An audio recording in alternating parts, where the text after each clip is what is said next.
Good evening, everybody. It is Steve Lookner with Agenda Free TV, here to bring you an update on the escalating U.S.-Canada trade war. Wow.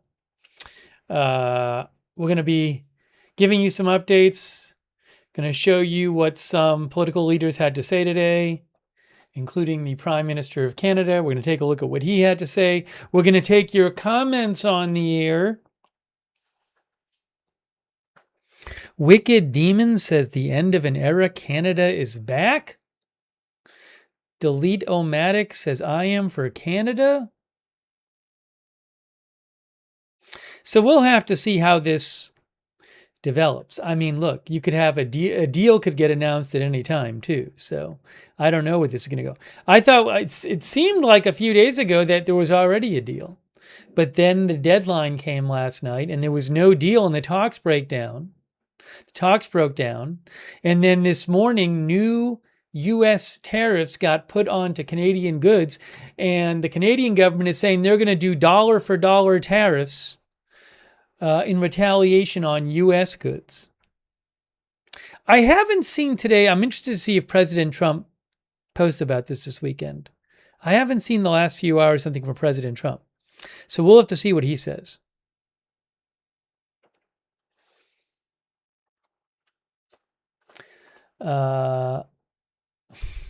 Hockey fan BS says Canada and China bad actors. Frank in the box says blame Canada. Jordan Despians says proud to be Canadian. K-Teb says can we at least be nice to our neighbors?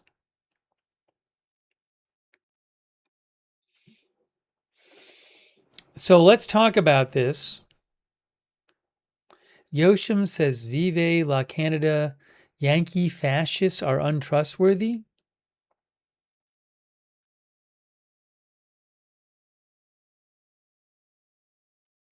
Our viewer says, who said this? The Uranium says, the trade war with the 51st state, let's go for 200% taxes on everything. The chaos must continue. No Goal says, does Canada have any cards? Hey, thanks to our moderators, by the way. We have Ruth and Roberts Mayqueen are moderating.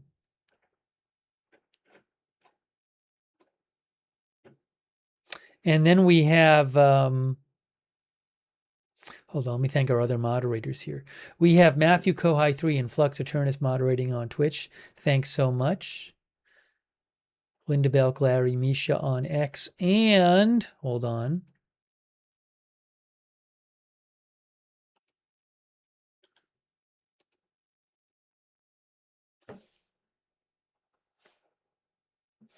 We have Andrea Holder is moderating. Thanks, Andrea. Thanks, Kristen McConnell Gates and Laverne Thompson for subscribing, by the way. And thanks to Goxbirds for being a member. Oh, also thanks to A Little Bits. A Little Bit says, liberals blowing up trade deals over China. They need something to complain about to keep power.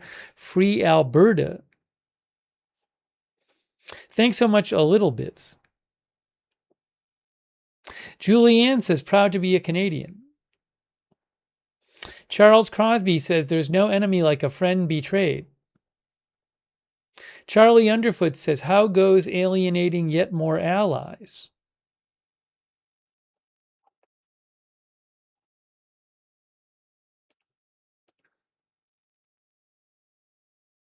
I want to begin by showing you what...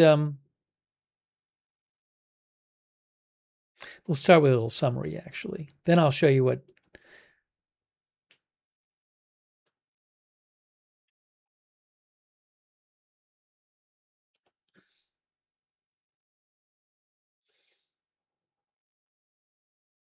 I'll show you what, a little summary here, and then we'll take a look at, I'm going to show you what, for example, what the Prime Minister did at a press conference today. I want to show you that. Let's look at a little summary here, though. Let's start off with that. AP, U.S. and Canada fall deeper into a trade war with new tariffs as talks collapse and blame is spread. Thanks, Jen RB from Canada. Jen RB says groceries are so expensive already in Ontario. Thanks, Nicola, for being a member too. Nicola6789. So you can see AP says the U.S. and Canada, historic allies along an undefended border, fell deeper into a trade war today, marked by angry recriminations and new tariffs that are expected to raise prices for products in both countries. Oh my gosh. Each side blamed the other for the collapse of negotiations in Washington late Friday, leading the U.S. to impose 50% tariffs on $20 billion worth of Canadian goods. And Canada has set September 8th as the start of its retaliatory penalties. So there's still a couple weeks until the Canadian retaliation takes place. We'll have to see if that actually happens.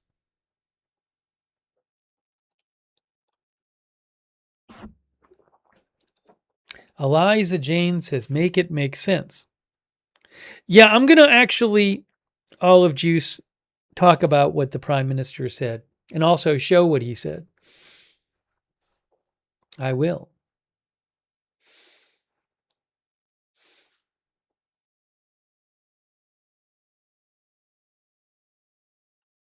Our viewer, where'd it go here? Where'd it go? Eugen says, oh no, what will I put on my pancakes? AFK Alien says, everyone is shooting themselves in the foot.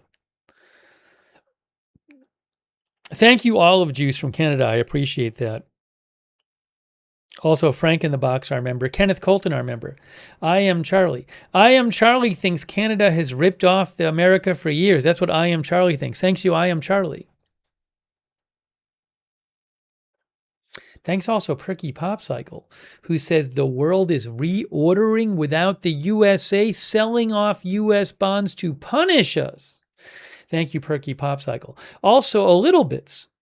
A Little Bit says, this is Canada, not China. Stop enriching the Brookfield bankers' pockets. He was run out of the UK. Now he's destroying Canada. That's what A Little Bit says. Hey, also, J Destiny gave 5 memberships. Make sure you thank J Destiny if you got a membership from J Destiny. It's very nice of J Destiny. Thank you, J Destiny. I appreciate that. Wes Frank says Putin is about to go through the roof. So again, negotiations broke down last night at the deadline, and that meant that early today, new U.S. 50% tariffs on about $20 billion worth of Canadian goods. President Trump's new import taxes, which are already now in effect, will hit about 5% of what Canada ships to the U.S. every year, ranging from hockey sticks to tongue depressors. That's 50% tariffs on these things. By the way, for all we know, President Trump might say, well, Canada, if you put more tariffs on us, we're going to put more on you. Prime Minister Carney, I'm going to show you his appearance today. Prime Minister Carney of Canada said Ottawa would respond with targeted tariff protection for industries exposed to the new U.S. duties, including some steel products. He also mentioned the dairy, appliance, agricultural equipment, pulp and paper, and electronic sectors. No further talks were planned. Whatever the eventual outcome, a loss of trust seems one of the earliest casualties, says AP.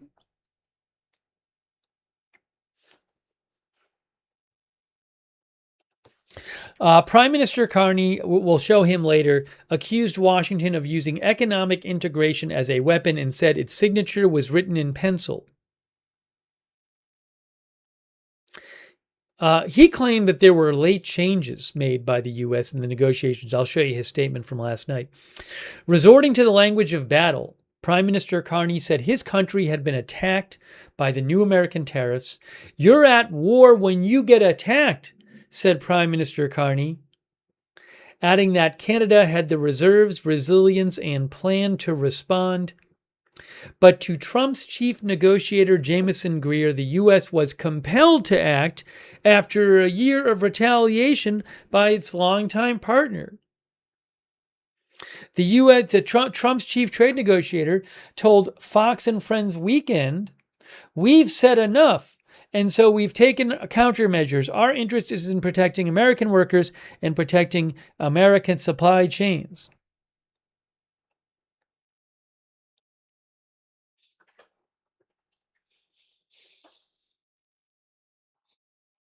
Our viewer says, hold on. Our viewer says, where is it? I'm trying to find the comment that just flew by. Give me a second. Fiona Diamond, by the way, says, but tariffs are just passed on to USA consumers.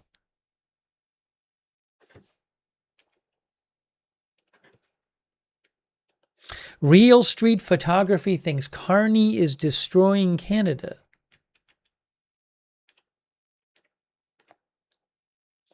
Sandy says, thank you, Mr. Carney. Proud he stood up to the bully. L1 Joey Official says, here we go now again with Canada. Wade Barnes says he should just cut off trade completely with them. I don't know if Wade Barnes is talking about Prime Minister Carney or President Trump.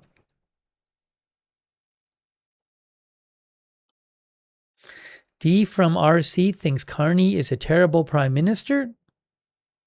Chopper Scum says this is all a dumb distraction.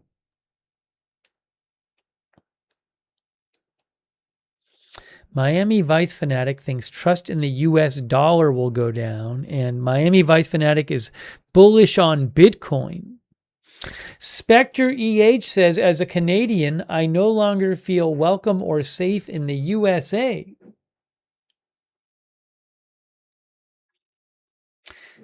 Charlie Underfoot says, oh no, Canada won't buy our crappy cars and terrible booze. However shall we survive this grave insult? J.S. Doman thinks Canada made the right decision. Slippy thinks it's terrible for American farmers. Tanking the farmers over hockey sticks, says Slippy.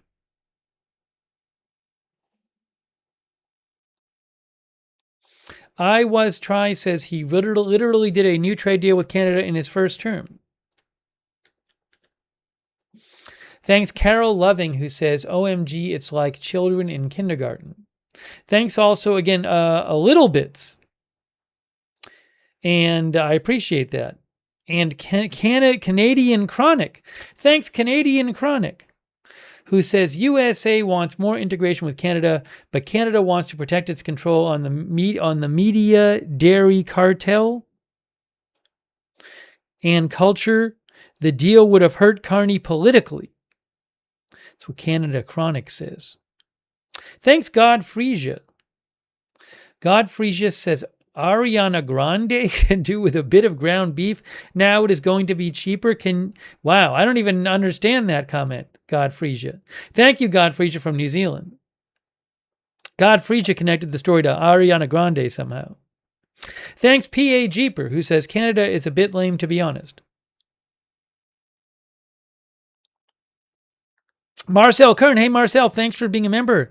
Marcel Kern from Europe. Thank you also. Sean Stiers, thanks for being a member.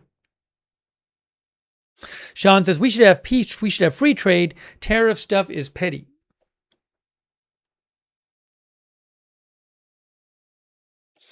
Here's a little more detail on the breakdown of negotiations from AP. And again, I'm going to show you Prime Minister Carney's appearance today. We'll watch that in a little bit.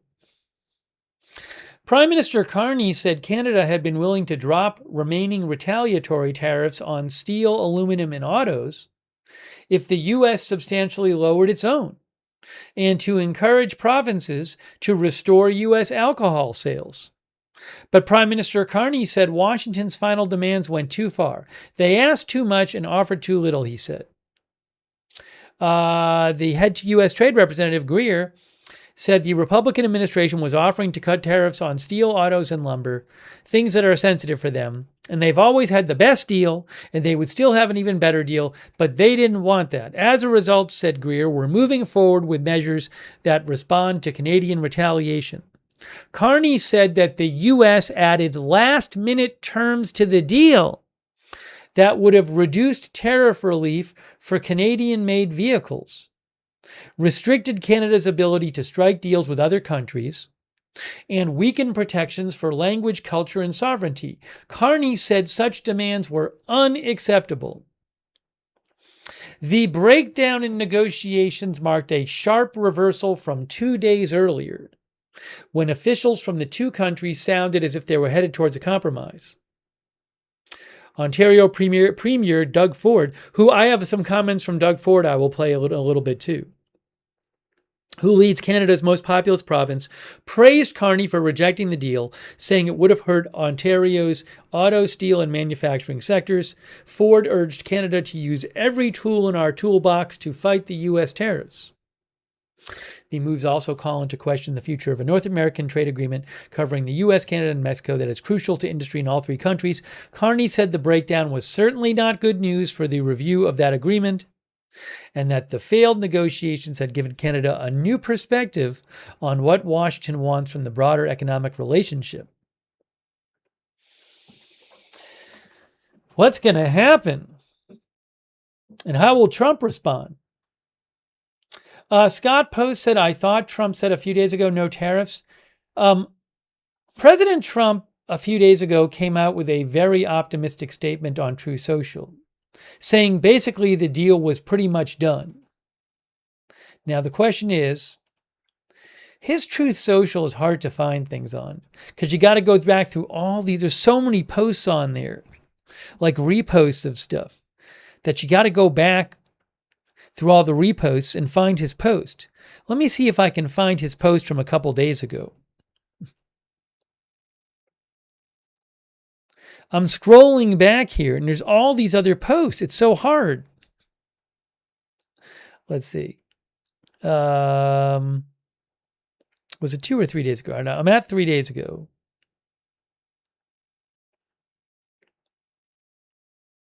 Here it is, right here. I found it. Here's what President Trump posted. This was August 18th. In the evening. On August 18th, President Trump said, I have paused the 50% tariffs against Canada that were scheduled to kick in tomorrow morning for a 3-day period, he said. So he extended the negotiations until last night, based on the fact that Canada and the USA, subject to the finalization of documents, have a deal, he said. The great Keystone XL pipeline, long ago killed by sleepy Joe Biden, may be awoken from the grave. Thank you for your attention to this matter. So that seemed pretty optimistic. But then last night, Mark Carney announced that there was no deal. Let me show you that. Pull that on the screen for you. Hold on, I'm going to put it on the screen right now.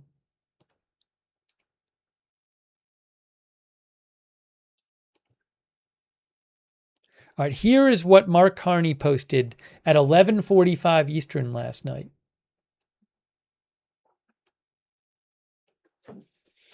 Take a look at that in a second.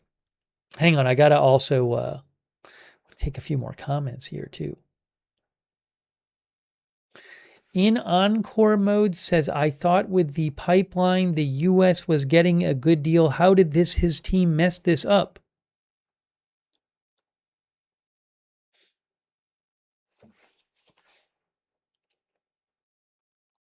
Pierre Dubois says, the Canada-USA war in this chat is so hard to watch. So sad to watch.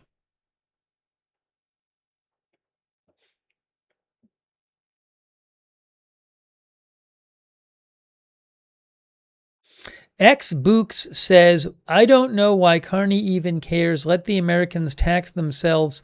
We don't need to tax Canadians because they did it to themselves first. Marquez von Hinteno says Trump posts have a shelf life like oysters at 30 degrees in the sun. Hey, thanks, old what's-her-name, who says, if we can file our taxes online, why aren't we able to vote in elections online? There's so much in place to keep people from voting in person. Everyone should be able to vote from home. That seems like a different stream topic, old what's-her-name. But I really appreciate your support. Thank you to old what's-her-name. Thanks, Jerry Kovacs, who says U.S.-Canada trade is built like a tank held together with tape. Thanks, Canadian Chronic, who says can't wait to be the 51st state. Thanks, P.A. Jeeper, who says that Canadian doesn't feel safe in the U.S. now. Really? Really? All right, so here is what, this was 11:45 last night. Here is what Mark Carney posted, the Prime Minister of Canada. This is what he posted last night, just minutes before the deadline, and the U.S. 50% tariffs on $20 billion of Canadian goods went into effect. Prime Minister Carney said, over the past 18 months, Canada's new government has focused on building our strength at home, diversifying our partnerships abroad, and striking a fair deal with the United States. Our objectives in our trade negotiations have been to preserve tariff-free access to the U.S. for the vast majority of Canadian businesses, provide greater stability to our trade relationship, significantly reduce U.S. tariffs on our key strategic industries, so that Canadian businesses in these sectors would have the best access of any in the world, protect our small and medium-sized businesses, the lifeblood of our economy, including by removing the imminent threat of new tariffs, and maintain our flexibility, independence, and sovereignty so we can keep building the Canada we want. He said, we have recognized from the beginning that America has changed and that we will not return to the old relationship. Our government understood before many that America is altering all its trade relationships, Prime Minister Carney said last night, putting tariffs on its closest allies and charging for access to its vast market. We have worked in that context. To strike a fair deal would provide the best access to the U.S. market and greater certainty to Canadian businesses and workers. Throughout, our goal has been to secure the best deal for Canadians, never a deal at any price or on any deadline. Prime Minister Carney continued last night. In recent weeks, we have made important progress toward improving Canada's position as having the best deal in the world with the U.S. However, that progress has not been enough to meet our objectives for Canadians. As a result, he said last night at 11:45 p.m. Eastern, this evening I have decided to suspend trade negotiations with the U.S. and have directed Canada's negotiators to return to Ottawa. They have worked hard in good faith to defend the interests of Canadians throughout these negotiations up until the very last minute. However, last-minute changes in the U.S. proposed terms were unfair, uneconomic, and called into question the reliability of any deal. Wow. At midnight tonight, he said last night, the U.S. intends to impose a 50% tariff on roughly $28 billion of Canadian goods, which did happen. Canada will match those tariffs dollar for dollar to protect our workers and businesses. In the coming days, the government will introduce additional measures to support Canadian workers and businesses, building on the nearly $25 billion in support provided over the last 18 months. These actions complement Canada's core economic strategy. From day one, we have been focused on building our strength at home and diversifying our partnerships abroad. That strategy is working. We are advancing nearly $500 billion in major infrastructure projects.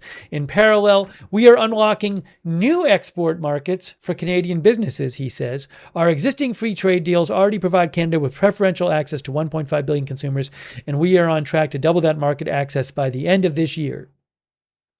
He says Canadian economic growth is accelerating, and we are on course to have the second fastest growth in the G7 over the next 2 years. Our economy, he says, is creating jobs at 4 times the rate of the United States. Our exports to non-U.S. markets are on track to double over the next decade. Foreign direct investment in Canada is at its highest level in 2 decades, running at twice the rate of our nearest G7 competitor. Canada now ranks as the most attractive country in the world for infrastructure investment. Canada has what the world wants, and we will not allow any nation to determine our future. We will set our own course to keep building Canada strong for all. That was what the Prime Minister said late last night, shortly before the new 50% tariffs on about 5% of Canadian goods going into the U.S.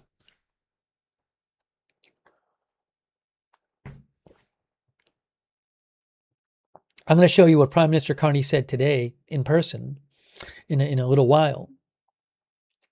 It's also interesting when he said, we have recognized from the beginning that America has changed and that we will not return to our own relationship. Our government understood before many that America is altering all its trade relationships, putting tariffs on its closest allies and charging for access to its vast market.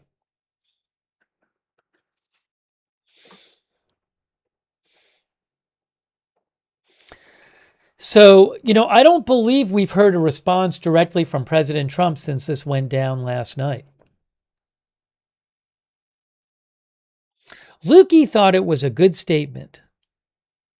Sean Lindsay said, what a blank. I can't even read the word, Sean, on the air.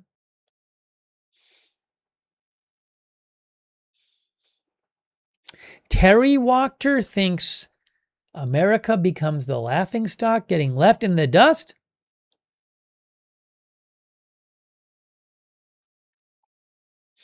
Eugen says, just sign the deal, Carney. We will give you a good deal on U.S. Crown Royal.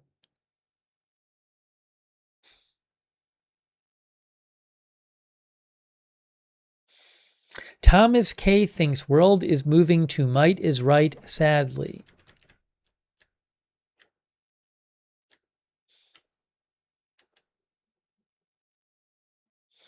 Edward Stone thinks Mark Carney is a leftist traitor. Nifty Headshot thinks Canada is a joke. Pumbaa says Canada just isn't respectful and kind like North Korea, so they don't get a pass.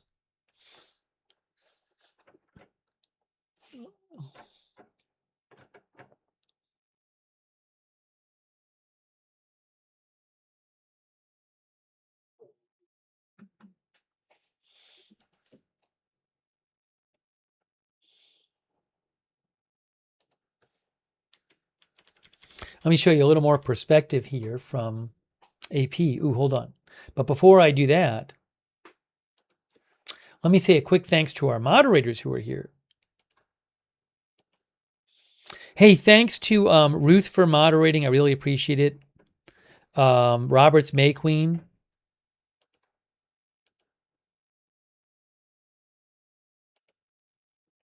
On Twitch, Big Ball of Yarn, Matthew Kohai 3, Flux Eternus, Linda Belk, Larry Misha on X, Andrea Holder on Facebook, thank you. Stephanie Kimber Hooper says another big Lee win for Canada. Hey, thanks so much, Kristen McConnell Gates, for the Facebook stars. Carol Valadon says, we get a lot of products from Canada and things are so expensive now. Kevin Groves thinks Carney is a real best businessman and knows how to counter Trump's petulant fits. Thanks Dodo Bird for resubscribing on Twitch. Dodo Bird says this is just scandalous. Thanks Jim Aconius for your support. Jim Aconius thinks Canada is standing up to the American bully. Thanks also Azizat for subscribing on Twitch. Thanks Andy and Austin on Twitch. Thanks Malice Bixie on Twitch for subscribing. Thanks Boba J. Fett for subscribing. Also, Joe King Buffalo for being a member, 7.62 for being a member, and Greggles, thanks for being a member. Now, you might say, oh, and I'd understand if you're like, well, this isn't really going to go anywhere. They'll make a deal. It's not going to really escalate. But the thing is, remember, normally what I thought would happen is that the tariffs would never even come into effect because, President Trump posted 4 days ago saying, we basically have a deal. We just need to finalize it. This was like the day of the original deadline. I'm extending the deadline 3 days. So it seemed like, okay, another last minute negotiation and they'll just make a deal. But they didn't make a deal. So now we have new tariffs as of this morning.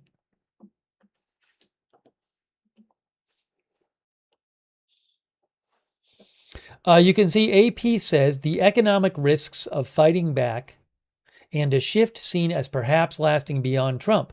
Nearly 3/4 of Canada's goods exports go to the United States. The U.S. economy is roughly 10 times larger than Canada's, limiting Ottawa's ability to retaliate dollar for dollar without inflicting disproportionate damage at home. Royal Bank of Canada economists estimate the tariffs directly affect about 0.4% of Canada's GDP because they cover so far only about 5% of Canadian exports to the US. That's the new 50% tariffs. The damage could grow if retaliation broadens, more sectors are targeted, or the dispute curbs investment and disrupts supply chains. Carney himself acknowledged the cost of retaliation, saying the Canadian measures would raise costs and reduce choice for Canadians. He said his government would announce additional assistance for affected businesses and workers. And someone quoted here in this article, political science professor Daniel Beland at McGill said the countries were witnessing the beginning of a full-scale trade war, though he cautioned that the situation could change rapidly. The dependence is not one-sided. Carney said Canada supplies 99% of U.S. natural gas imports, 85% of U.S. electricity imports, not total electricity, but electricity imports, and 60% of its crude oil imports. Trump has focused much of his pressure on auto, steel, and aluminum, fueling resentment among Canadians who see the push as an effort to hollow out key industries.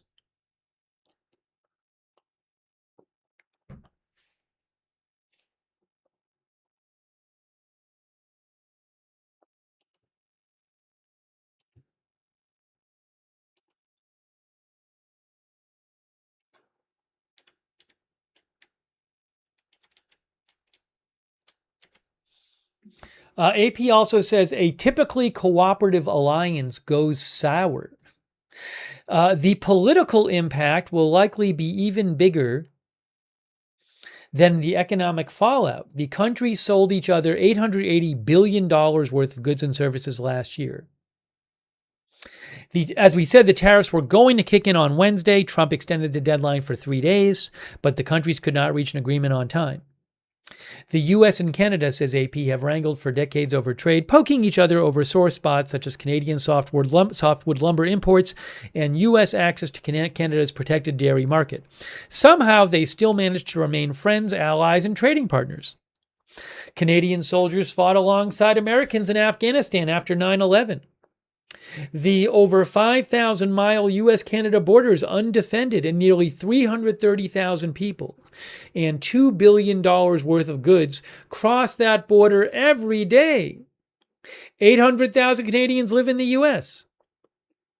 AP says Trump's approach to dealing with Canada marks an extraordinary departure from the traditionally cooperative relationship between the two countries. Trump has imposed tariffs on Canadian goods in a push to bring manufacturing back to the United States and made inflammatory comments about turning Canada into America's 51st state.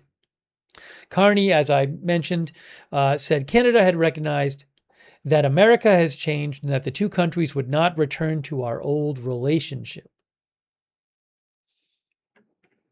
Terry Watcher thinks Carney is waiting until November. So you think Terry Watcher, Carney wants to see how the elections go, and then maybe he thinks that after November, if the Democrats, say, take one or both houses, he might have more leverage? Is that what you're saying? Interesting thought. Let's see here. Jerry Kovac says, we even share forest fire smoke. HT says Canada needs to wait 2 years.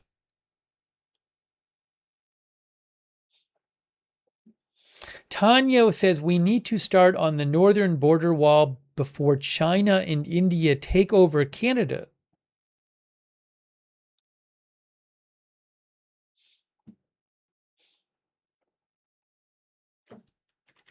Our viewer, oops, hold on a second here. Sharon Patton says things are really bad here in Canada. Please help us. I wrote this says Canada's free trial has run out.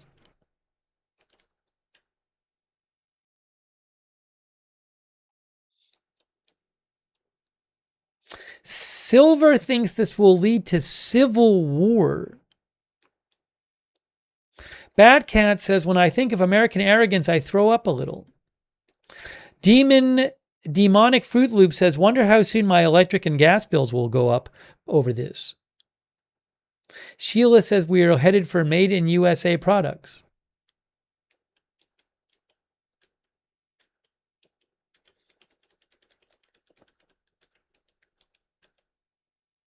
Flip My Bit thinks Trump only knows how to start blank, never how to finish. Blake thinks Canada is a lost nation. Hey, thanks to Schaff for the memberships. That's really nice of you, Schaff. Please thank Schaff if you got a membership from Schaff. Thanks also Sparky the Human from Canada. Sparky the Human thinks the U.S. has proven to be an unreliable ally that doesn't uphold their end of the deals. See tearing up CUSMA or negotiating good faith. I'm glad Carney shut it down. We've moved on to better friends. I Am Charlie says Canada GDP 2.32 trillion versus US 30.8 trillion. Thank you, I Am Charlie. Thank you, Trouble with the Trees, our member, and Sean C., our member. Aaron Weirdo says, I am an Albertine, who is proud to be a Canadian.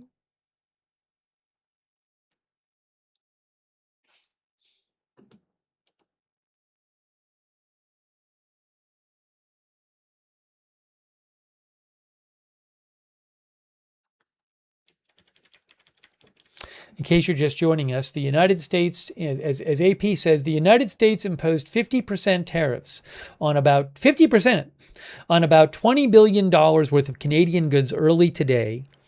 Prime Minister Carney of Canada said Canada would retaliate dollar for dollar beginning September 8th, targeting sectors including steel, dairy, appliances, agricultural equipment, pulp and paper, and electronics.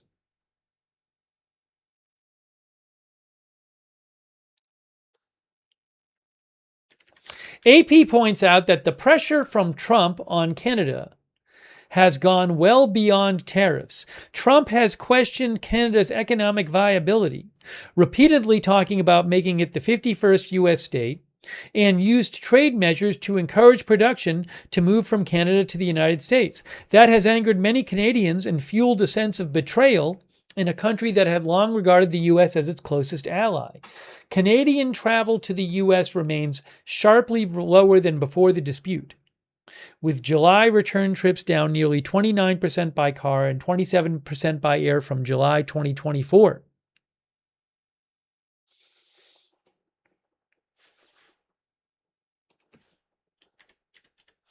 For Canadians accustomed to preferential access under the 1989 Canada-US Free Trade Agreement, NAFTA and its successor, even reduced tariffs would mark a retreat from the old relationship.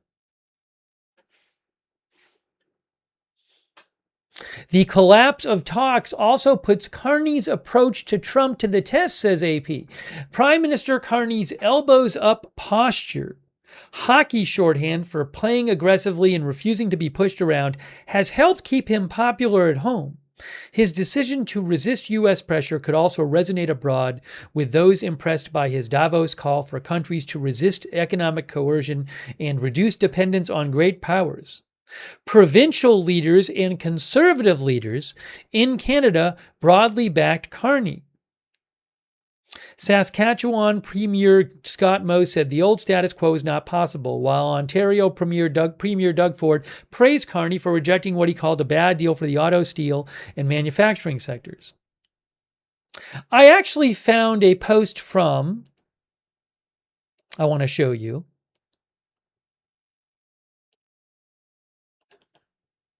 Hang on, I'll show you. The leader of the official opposition in Canada. I forget how to say his last name. Is it Palavray? It's not. How is it? Someone will have to help me on this. It's been a while since we covered him. Pierre, what is it? Palavray? Someone's going to have to help me out. Or maybe AI will have to help me out.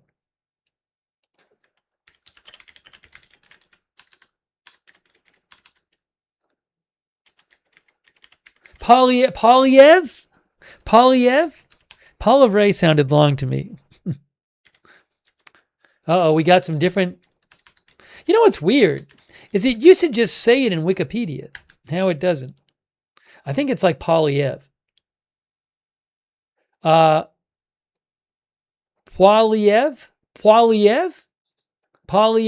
People are saying Polyev. I'll say Pierre Polyev. Pierre Polyev is the Canadian politician who has served as the leader of the Conservative Party and leader of the official opposition since 2022. Now, he posted this. Look.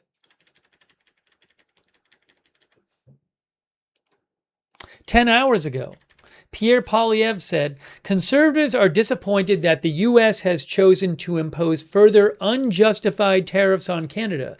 They threaten the jobs and livelihoods of families right across our country. Canadians must stand united to defend our country against these unfair attacks on our jobs and businesses. Canada cannot accept one-sided tariffs that will deindustrialize our country, nor can we accept a bad deal. Instead, we must continue to fight for tariff-free trade." He said, "Late today, I will seek a call with the Prime Minister to discuss what we can do to fight for our workers, businesses, and economy. Conservatives will always put our country first. Conservatives support action to protect Canadians and our industries targeted by these unfair U.S. tariffs."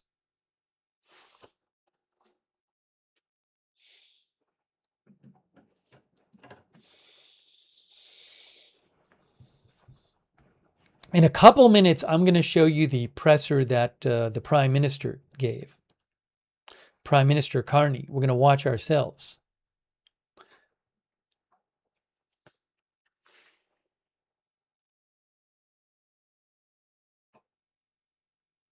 Evelyn in Maine says, "These are easy wins and cost almost nothing."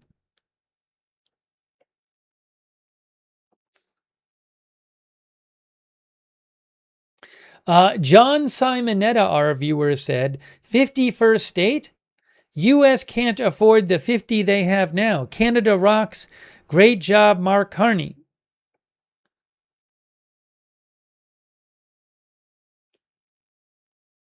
Fantasy says Canada is to U.S. as Ukraine is to Russia. How did that work out? Nation Rising says, as a Canadian, I can tell you we love a good fight.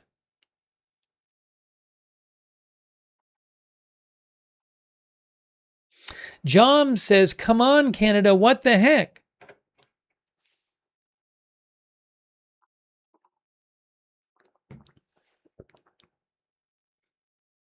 Fig says, yay, global inflation. Peter says, the U.S. has no better friend in the world than Canada. I miss the good old days.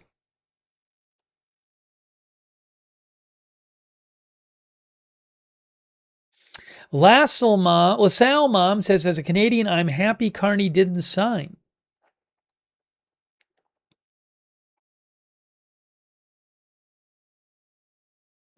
Hey, thanks to Gemini Rose, our new member. Thank you. Also, thanks to A Little Bits. Thank you again for your support, A Little Bits. A Little Bits thinks that Canada violated trade deals with the U.S. with its preferential dairy tariff quotas for Canadian processors way before tariffs from USA. That's what our viewer A Little Bits thinks. Alaskan Lost says, why are we arguing with an ally? So useless.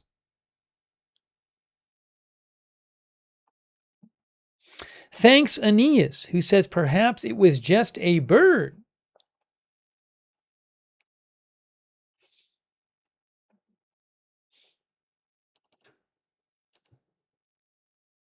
Hey, check this out. The Washington Post had a little article on some of the new tariffs here that went into effect at 12 between midnight and 12:01 a.m. I believe they went into effect. 50% tariffs on $20 billion roughly of Canadian goods coming into the U.S. So check this out.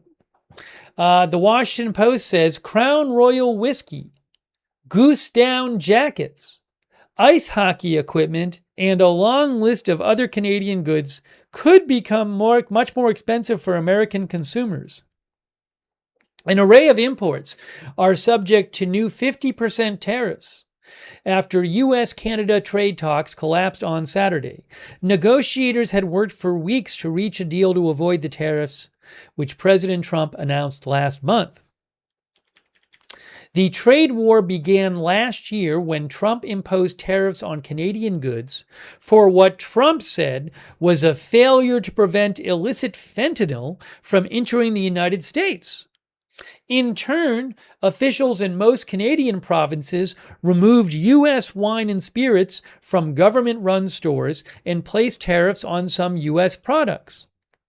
The Trump administration accused Canada of discriminating against the U.S. alcohol, auto, and dairy industries and is now targeting Canadian imports in some of those categories with the new 50% tariffs. Canadian Prime Minister Mark Carney has called the new U.S. tariffs a miscalculation and vowed to match them dollar for dollar. Retaliatory tariffs against the U.S. will go into effect September 8th, Carney said. We're going to hear from Carney in a moment. Tariffs are taxes that American businesses pay to import foreign goods and are often passed along to consumers in the form of raised prices. Here are some of the Canadian products affected by the new 50% U.S. tariffs. Alcohol. A wide variety of Canadian alcohol is subject to the new 50% tariffs, including malt beer, sparkling wine, fermented cider, sake, rum, brandy, vodka, and whiskey. Popular Canadian brands include Crown Royal Whiskey, 40 Creek, Canadian Club, Empress 1908 Gin, and Yukon Jack. It is not the first time alcohol has become entangled in a trade war between the two countries. Canada retaliated against Trump's tariffs in 2025 when officials in most Canadian provinces removed U.S. wine and spirits from government-run stores. Let's check out some of these other products. Dairy products. Many dairy products from Canada are now subject to the new 50% tariffs, including milk and cream in almost all forms, as well as lactose and lactose syrup. Canadian cheese is not included, despite Trump saying he was instituting the tariffs in part as a response to Canada's discrimination against U.S. cheeses. Ice hockey and other athletic equipment. Sticks, gloves, and other equipment for ice hockey, one of Canada's two national sports, will be subject to the new tariffs. The list also includes a range of other athletic gear, including field hockey equipment, ice skates that have footwear permanently attached, swimming pool parts, fishing rods, and golf gear. Also, toys, clothing, and Christmas decorations. The increased prices of several products on the tariff lists could be more acutely felt heading into the holiday season, including for clothing and fabrics, video game consoles and machines, toys, puzzles, and Christmas decorations. Also, furniture, antiques, household items. Looking to renovate your home or backyard, you may have to pay more. The new tariffs will apply to furniture, lighting fixtures, various tools, fence components, lumber, wood moldings, and a variety of plywood, fiberboard, and veneered panels. Tariffs will also apply to antiques that are between 100 and 250 years old. All of this tariffs on goods coming from Canada. Sick Troop, our viewer says, surprise, surprise, prices are going up again. Drop the Illusion says, remember guys, no tax on tips. Nub Bud says, are we rich yet, oh Emperor? HT says, I'm surprised Trump hasn't posted about any of this all day. It's interesting. I mean, you have to imagine he's going to post about it soon. And, last night, Mark Carney posted, the Prime Minister of Canada, and said that the U.S. Basically changed their demands at the last minute and it was unacceptable, and said that the U.S. doing this called any kind of deal, called into question the reliability of any future deal. I'm sure we'll hear from the president sometime soon.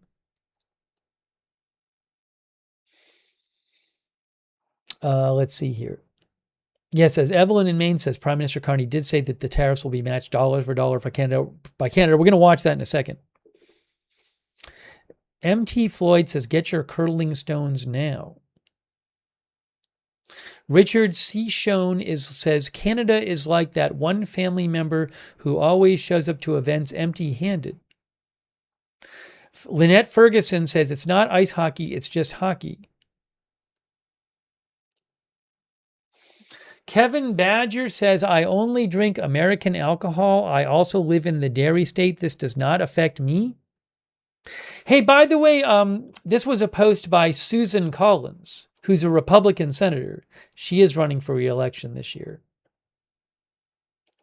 And she's in Maine, right? Let me show you what Susan Collins had to say. Maine, which borders Canada. Let me show you what she had to say. Here's Senator Susan Collins today. The on-again, off-again trade talks between U.S. and Canada lead to higher costs, risk, and uncertainty for Maine businesses. If the administration proceeds with these tariffs, well, a bunch of them have already started, they will increase costs for Maine families, as most businesses will have no choice but to pass on the tariffs to their customers through higher prices.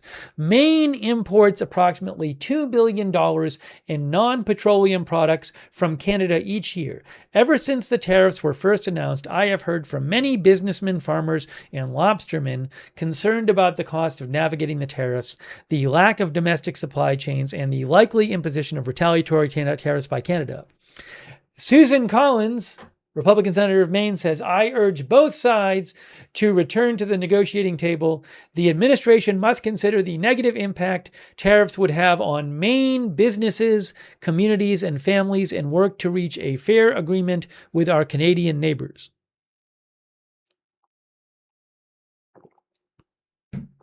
That's from Susan Collins, Maine Senator.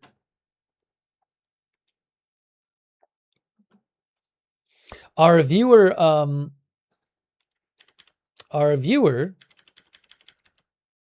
Melissa Terry says, I think they will settle soon. They need to, in my opinion. Shells says, we don't need Canada goods. ZZ Fly says, American beer is for wimps. Teo Amoxtali thinks Trump is fighting the wrong countries in the trade war. Clearism says, what the Canuck? Evelyn in Maine says, call her what you want. She has worked hard for Maine and Canada.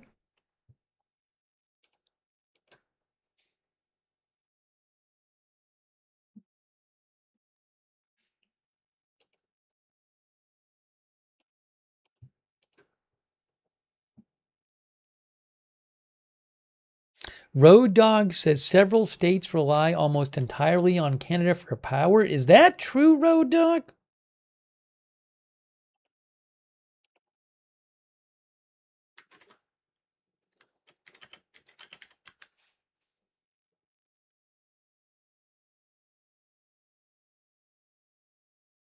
ChatGPT said mostly false.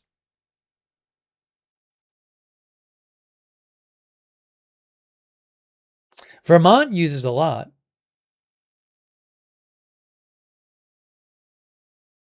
Anyways, I'd have to double check that. But I'd look into that. I would look into that statement.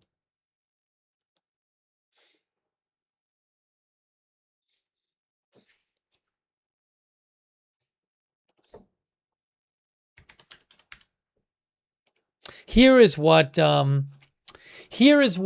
the U.S. Trade Representative, Jamieson Greer, said about the negotiations. This was last night.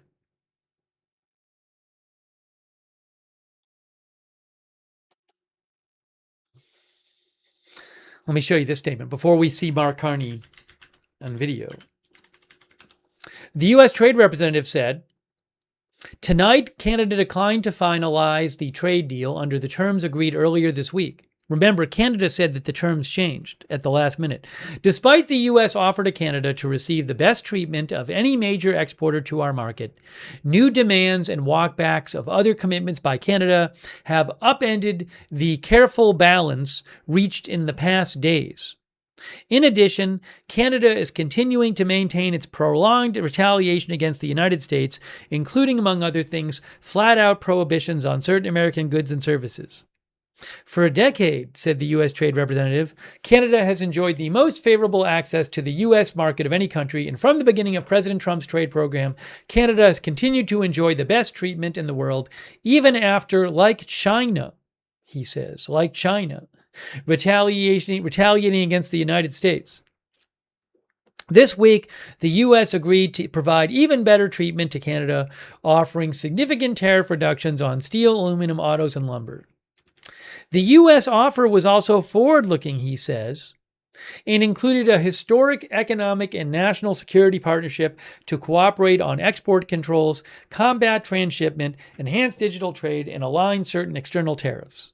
The offer would have led to supply chain coordination on aerospace, complementary actions to address unfair trade practices, critical minerals production, increased enforcement against imports produced with forced labor, and the announcement of formal U.S.-Mexico-Canada agreement USMCA negotiations. This is a missed opportunity for Canada to partner with the United States, which is the fastest growing economy in the G7. That's the U.S. Trade Representative comment.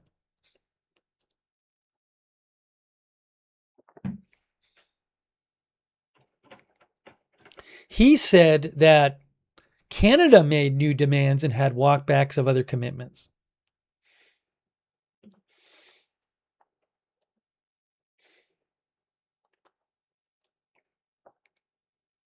We should do a poll about this before we watch Prime Minister Carney.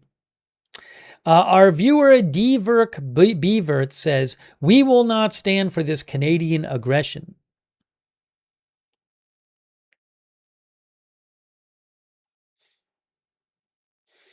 Zelda Minis says Trump is standing up to them in their crooked ways. ZZ Fly thinks America pulled the old switcheroo.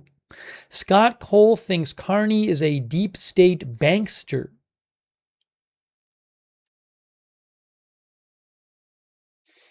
So the poll is going to be, will there be an agreement before September 8th? Okay. Will there be a trade agreement before September 8th? Because September 8th is the day that the Canada retaliatory tariffs are supposed to start.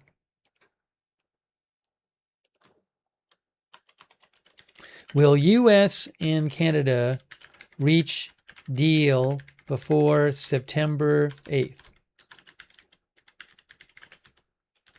All right, I'm posting this poll right now.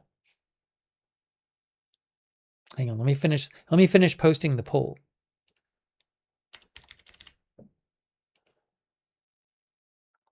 Erstwhile Optimist says no because U.S. exceptionalism? All right, the poll is posted on Twitch and the poll is posted on YouTube. I need to post it on Facebook. Then we can see what you guys said.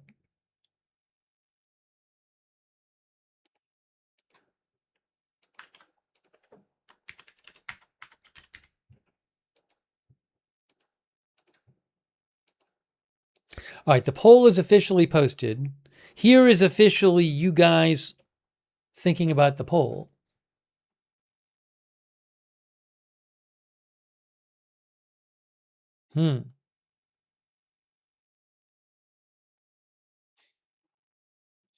Okay, I'm going to show you what you guys are saying about this. Let's take a look.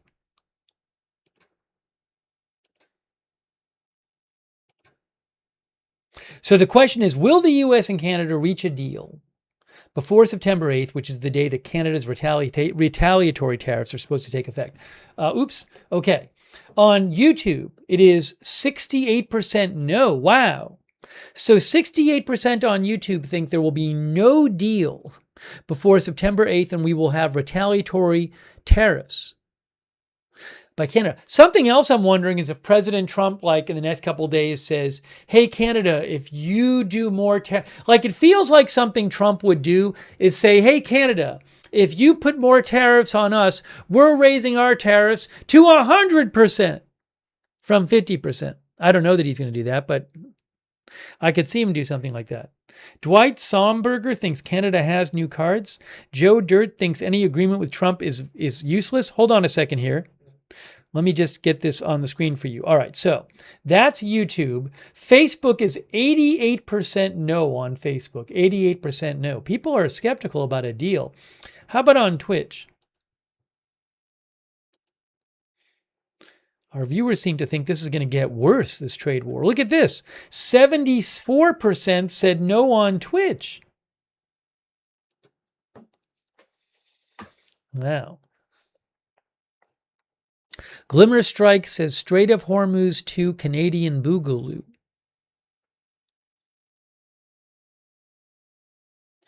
Sleepy Hamster says, I stand with Canada 100%.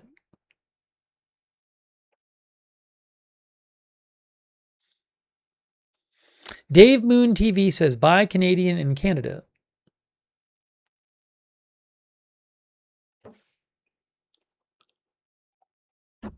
Mongol Mama thinks Trump has had it in for Carney ever since Carney's brave intelligence speech at the World Economic Forum in Davos, Switzerland.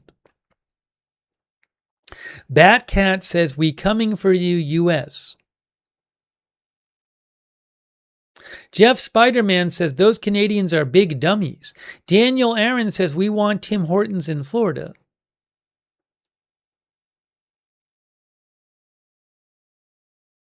Bob Fillmore says, what will be resolved first, the Iran war or the Canada trade war?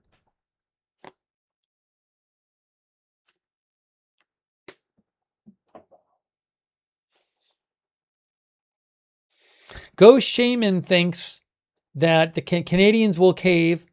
I couldn't read the rest. It flew by. I think Ghost Shaman said something like, where is it here? Can I find it?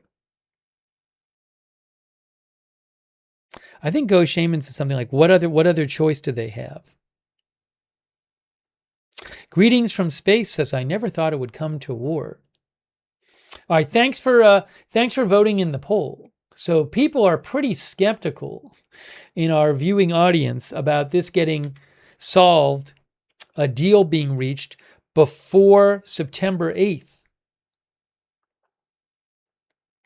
which is when in theory, the retaliatory tariffs would start, as I understand it. All right.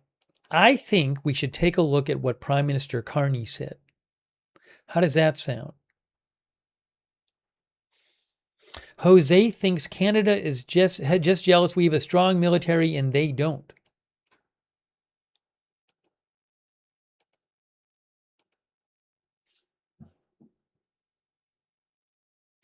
Matthias says, I thought the U.S. had just hit 40 trillion debt. Why are they doing this?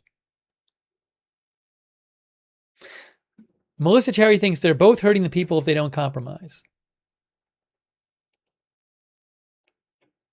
Hey, by the way, shout out to our Twitch subscribers, people like Flux Eternus, Moomed, who subscribed, Moomed2, Dodo Bird, and Shells 80, My Mind Spray, Aaron Weirdo, Dilge Warren, ZZ Fly, Seed Music, and all of our other subscribers over there on Twitch. Sage, I don't know if these apply to maple syrup, the new ones. I don't have an exhaustive list. I have to try to find out.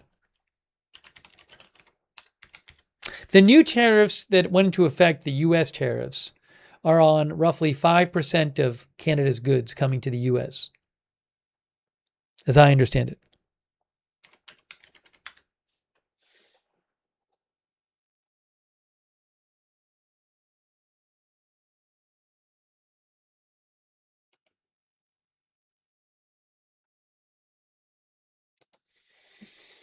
Also, thanks to all of our YouTube members, people like Alaskan Lost, Pam Turner, Miss Pennywiser, Tony Lives Here, Bob Fillmore, Lori Durstein, Evelyn in Maine, PVC Swede, Thomas Toyle Burke, Roy 1822, Jeff Buddington, David Joe Klotz, David at Home, and others. All right, let's take a look. We're going to take a look at what Prime Minister Carney had to say today about this. Oh, thanks, Jiggle Jess. Thank you, Jiggle Jess, for your support. I appreciate that. Also, Sage Lake for being a member. Thunderstorms for being a member for 60 months. Hey, thanks, Thunderstorms. That's so nice of you. Thunderstorms for you. I really appreciate that. Thank you again, A Little Bits. A Little Bits thinks that Canada has the highest home price to income ratio and highest household debt to GDP ratio and food inflation rate among all G7 nations. I'm not going to check that right now. But thank you, A Little Bits. I really appreciate it. Okay. So, we're covering trade war escalating between the U.S. and Canada.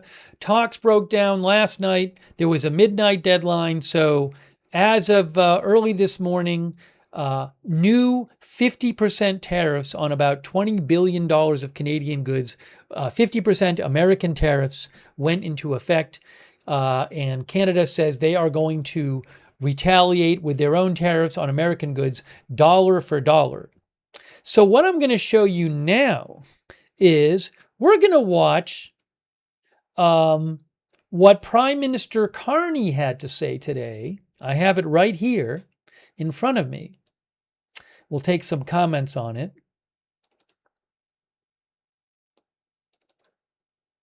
I have to pull it up on the screen here.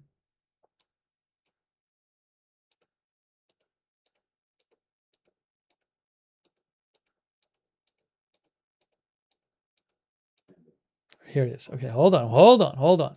So now where was this? Let me just see where it was.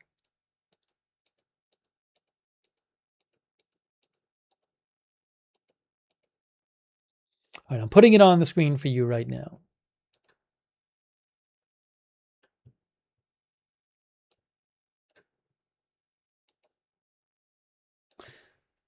Here it is. Look at this. This was earlier today. Oh my gosh, there it is. We're going to watch Prime Minister Carney, what he had to say. Let me just make sure of where this was located. Hang on one moment. Oh, this was in Ottawa. So this was earlier today, Ottawa, Canada, via AFP.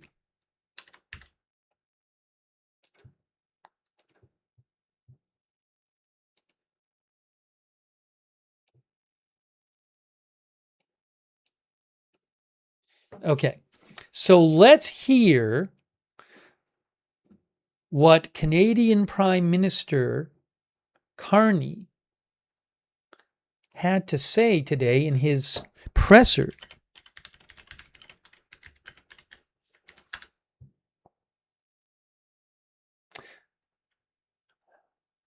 I have to hit play. Here we go.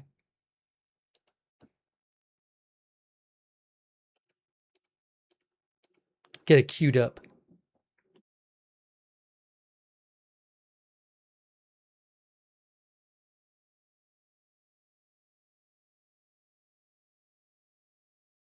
Good morning, everyone. Bonjour tout le monde.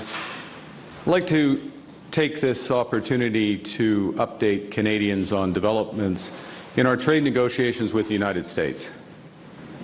I'm going to go through why we're walking away from a bad deal and what comes next. Pendant une bonne partie de notre histoire, les Canadiens et les Canadiens ont pu compter sur des vents commerciaux favorables. What I'll do is I'll skip through the French. Does that sound like a good plan? Let's try that. Let's see if this works. Une relation aussi excellence to early last year in this room, I had Canadian workers and Canada's work from Washington. Deux pays, comprenez et respectez. Ces vents n'ont pas simplement changé de direction, le climat a aussi changé. We can't control the storm that blows in from Washington. We can, however, chart a new course by building Canada strong at home and diversifying our trading relationships abroad. Nous sommes maîtres chez nous, et le partenaire pursued every opportunity to. So if he, what I'll do is, because like if he's going to say a little bit in each, it's by the time I actually skip forward, it'll take more time to cue it up right. So if the way he does it, it says a little bit in each, I'll let you hear both, because there's just no way I can quickly move it ahead. So for now, I'll just let it just play. And if he starts extendedly talking in French, I can skip ahead. À l'étranger. For over a year, Canada has worked intensively and in good faith with the United States to negotiate a new comprehensive trade deal. We've been pragmatic, patient, and persistent.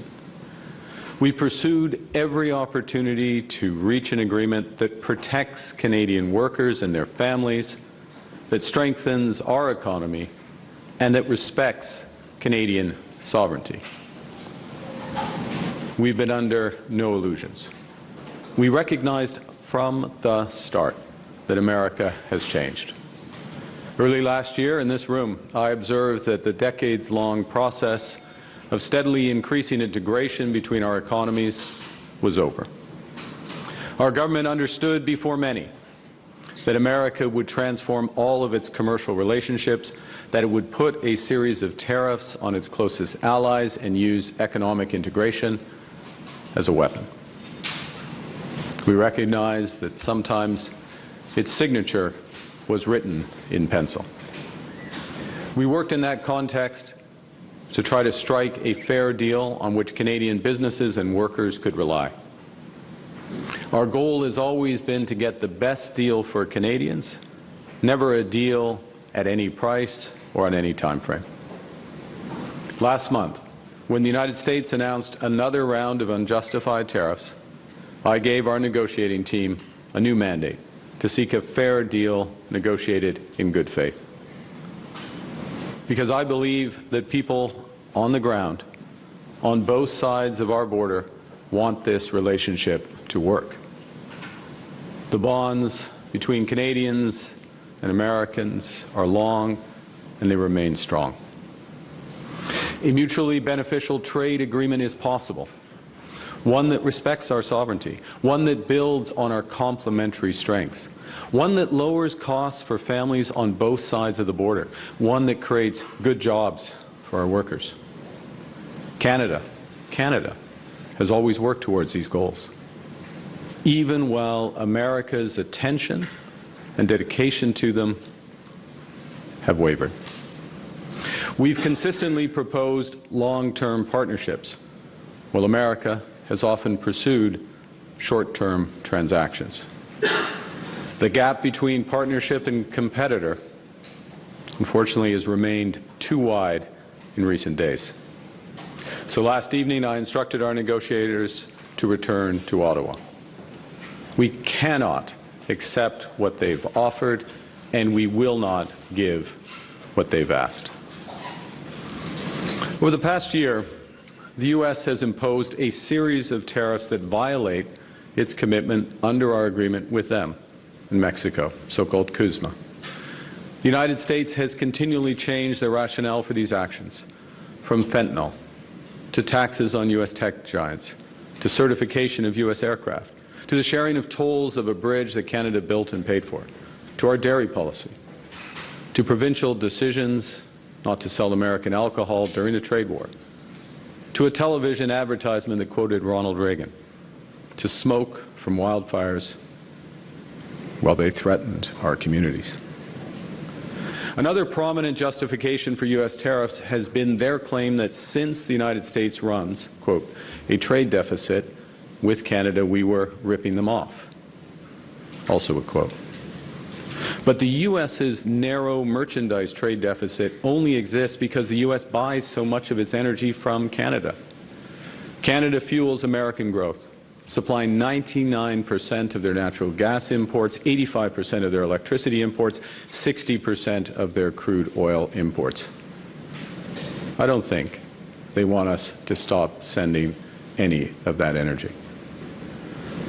And if you look more broadly at the comprehensive U.S.-Canada trade balance, which includes the many services from finance to entertainment that we buy from the United States, that shows a persistent American trade surplus. Most fundamentally, trade is about building mutual strength, creating a relationship that benefits both countries. For example, Canada is the largest customer for U.S. cars. In fact, we buy more American-built cars and trucks than the United Kingdom, Japan, and China combined. It's the same for American steel products. Canada is also the largest customer for 26 U.S. states and a top 3 customer for 45 U.S. states. Last year, Americans sold almost $600 billion in goods and services to Canadians. That's more than $1.6 billion every single day. On the other hand, Canadian exports to the United States lower costs for American families. In contrast, tariffs are taxes. Taxes which are ultimately paid by U.S. consumers. While the United States has imposed a seemingly endless stream of tariffs and threatened more, Canada has, by contrast, taken several steps in good faith to try to find compromise and secure a comprehensive deal in the best interests of both Canadians and Americans. Nos négociateurs ont cherché à non seulement réduire les droits de douane, mais aussi à rétablir un degré de certitude et de stabilité grâce à un nouvel accord global sur lequel les entreprises et les travailleurs canadiens peuvent compter. Ce qui m'amène aux dernières négociations. Last month, the U.S. announced that effective August 19th, it would impose 50% tariffs on a series of industries ranging from hockey equipment to clothing, cement, and beer. The only advantage of this latest threat was that it was a catalyst for more intensive negotiations. Our objectives in these latest talks have been to preserve tariff-free access to the U.S. for the vast majority of Canadian businesses. Secondly, to provide greater stability to our trade relationship.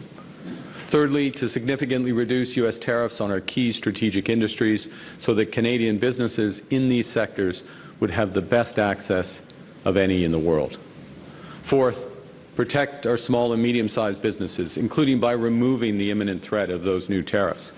And fifth, fundamentally, maintain Canada's flexibility, independence, and sovereignty so we can keep building the country Canadians want. Canada has made offers to secure a fair, comprehensive deal that would be in the best interests of Canadians. We were willing to drop our remaining retaliatory tariffs on strategic sectors, particularly steel, aluminum, and autos, if the United States substantially lowered theirs to levels that made it economic for Canadian companies to export to the United States. In exchange for a fair deal, we would encourage our provinces to return U.S. alcohol to the shelves. And we would take administrative measures to protect supply management without changing the system itself, the U.S. quotas, or the tariffs that would apply. There were some things we wouldn't do. We were not prepared to compromise Canada's sovereignty or to undermine our key industries. Nous n'étions pas prêts à faire de compromis sur notre souveraineté, la protection de la langue française et notre culture. Pour nos collègues américains, soyons clairs, pour mon gouvernement et pour le Canada, ces questions n'ont jamais été sur la table, même si les États-Unis ont essayé jusqu'à la dernière minute.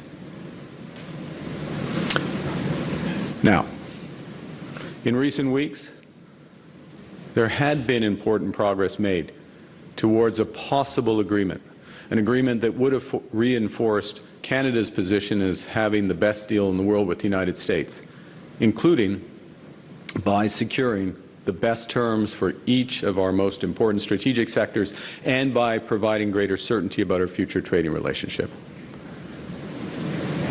And while we believed earlier this week that we were moving towards a mutually beneficial agreement, in recent days the United States proposed new terms that were uneconomic, unfair, and undermined the net benefits for Canada and called into question the reliability of any deal. In short, they asked too much and they offered too little. More fundamentally, the cumulative effect of U.S. demands revealed the limits of their commitment to a true economic partnership. As I said earlier, as a result, last evening I suspended trade negotiations with the United States and directed our negotiators to return to Ottawa. I want to thank Minister LeBlanc and our chief negotiator, Janice Charette, their team. They've worked hard in good faith right up to the last minute to defend the interests of Canadians. Now, Canada will match Washington's new tariffs dollar for dollar in order to protect Canadian workers, farmers, families, and businesses. Our response will be concentrated in sectors such as steel, dairy, appliances, agricultural equipment, pulp and paper, and electronics. We'll also include products that are currently subject to unjustified Section 232 and 338 tariffs. This is a focused response to protect and defend our industries and allow them to compete with U.S. products in the Canadian market. In the coming days, we'll release details of these new tariff measures which will come into force the Tuesday after Labor Day. Let me be clear. We take this step reluctantly. Reluctantly because we recognize that some of these measures will raise costs and reduce choice for Canadians. Reluctantly because we recognize that some U.S. companies and some U.S. states are innocent bystanders in a dispute that they did not want. Reluctantly because this trade dispute is preventing Canada and America from doing so much good that we could do together. But at the same time, we take this step confident that it is in the best interest of Canada, and that by rejecting a bad deal, by standing up for Canada, by focusing on what we can control, we will build Canada strong for all. Building at home and diversifying trade abroad is not our plan B. It has been our plan A from the start. Canada will continue to pursue this path to build Canada strong because it's right and because it's working. We're moving rapidly to build major infrastructure. We've already referred 27 nation-building initiatives to the new Major Projects Office, new ports, mines, energy corridors from every region of the country that now represent $500 billion in new private investment. Projects that will help Canada build bigger, move faster, and trade more with the world. Grâce à Maison Canada, nous accélérons la construction de logements abordables. En quelques mois à peine, cette nouvelle agence s'est engagée à construire près de 17 000 logements dans le cadre de 17 partenariats. Nous bâtissons les infrastructures locales sur lesquelles les Canadiens et les Canadiennes comptent au quotidien grâce au nouveau fonds pour bâtir des collectivités fortes qui représente un investissement de 51 milliards de dollars. Plus de 100 projets ont déjà été annoncés partout au pays entre autres de nouveaux hôpitaux, de nouveaux centres communautaires et de nouvelles lignes de transport en commun. Dans le cadre d'entente avec le Yukon, les territoires du Nord-Ouest, le Nunavut, l'Ontario et le Québec. Nous allons aussi doubler la capacité de notre réseau électrique d'ici 2050 afin que les Canadiennes et les Canadiens aient accès à une énergie abordable et durable pour les générations à venir. Parce que maîtriser notre énergie, c'est maîtriser notre destin. Just last Monday in St. John's, the governments of Canada, Quebec, Newfoundland and Labrador launched the single largest investment in Canada's history to build the largest clean energy project in North America ever. Une deuxième Bay James. It will produce enough clean electricity to power every single vehicle in Canada. We're building our economy while taking charge of our security by investing $500 billion into our defense, expanding our shipyards, growing our aerospace industry, increasing our cyber capabilities. And we're realizing Canada's full potential as an energy superpower in nuclear, LNG, renewables, and low-carbon oil and gas. These are the initiatives that are the future of our country. Canada is now the best connected economy in the world. Over the last year, we have signed more than 20 trade and security deals across 5 continents. We completed our most recent deal with the United Arab Emirates in a record 47 days. Canadian businesses now enjoy tariff-free access to 1.5 billion consumers. Over the next 6 months, we'll double that number through new trade deals from ASEAN to India. Cet automne, nous allons entamer les discussions avec l'Union européenne, la deuxième économie en importance dans le monde, pour approfondir et renforcer notre partenariat en matière de sécurité et d'économie. Canada is building such unparalleled market access because we're trusted, because we're reliable, and because we have what the world wants. That's why the world is coming to our door. In just 3 weeks, we'll host the first Canadian Investment Summit in Toronto. The summit is attracting the world's largest investors who collectively manage over $100 trillion in assets. When they get here, they'll find a Canadian economy that has never been more connected or more ambitious. Nous réduisons les impôts, nous éliminons les obstacles et nous accélérons la transformation de notre économie. Nous avons ramené le taux d'imposition sur les investissements des entreprises à seulement 13%, soit 4,5 points de pourcentage de moins qu'aux États-Unis et environ la moitié de la moyenne du G7. Nous accélérons les processus d'approbation et nous les rendons plus prévisibles, tout en investissant avec le secteur privé. Nous bâtissons une économie canadienne unifiée. Au cours de la dernière année, nous avons éliminé tous les obstacles fédéraux au commerce intérieur. Nous avons assoupli les conditions pour que les travailleurs canadiens puissent mettre leurs compétences à profit partout au pays. Nous travaillons aussi avec les provinces et les territoires pour éliminer les obstacles qui ont divisé notre économie pendant des générations.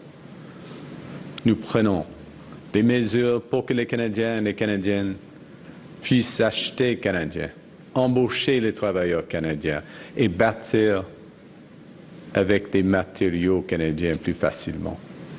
This fall, in Budget 2026, we will go further to make Canada even more competitive and attractive for businesses and strategic investors to build, invest, and grow. The new U.S. tariffs are designed to hurt us and divide us. They're a miscalculation. They're a miscalculation because Canadians will always take care of each other. We know we're stronger together. In the last year and a half, Canadians have met this moment with resolve, with purpose, with strength. In many ways, vacationing in national parks, buying Canadian products, choosing Canadians, small acts of solidarity, repeated millions of times that make a statement. We're masters of our destiny. This government is matching that spirit with $25 billion to protect Canadian workers and businesses hurt by American tariffs. We're helping small and medium-sized businesses respond by investing in equipment, in productivity, and supply chain resilience. And we're financing large companies to keep large employers operating and to retain their workers. We're helping those hardest-hit industries retool and pivot to those new international markets. And we are being our own best customer. We have the right plan to build Canada strong. We're on track, and it's working. At the same time, we recognize that some of the biggest payoffs of this plan, of this transformation, will take time. And that's why we're also focused on giving Canadians a boost today and a bridge to that better tomorrow. So we've cut taxes on incomes, on housing, and on gas. We've introduced the Canada Groceries and Essential Benefits, up to $1,890 per family, helping 12 million Canadians get ahead.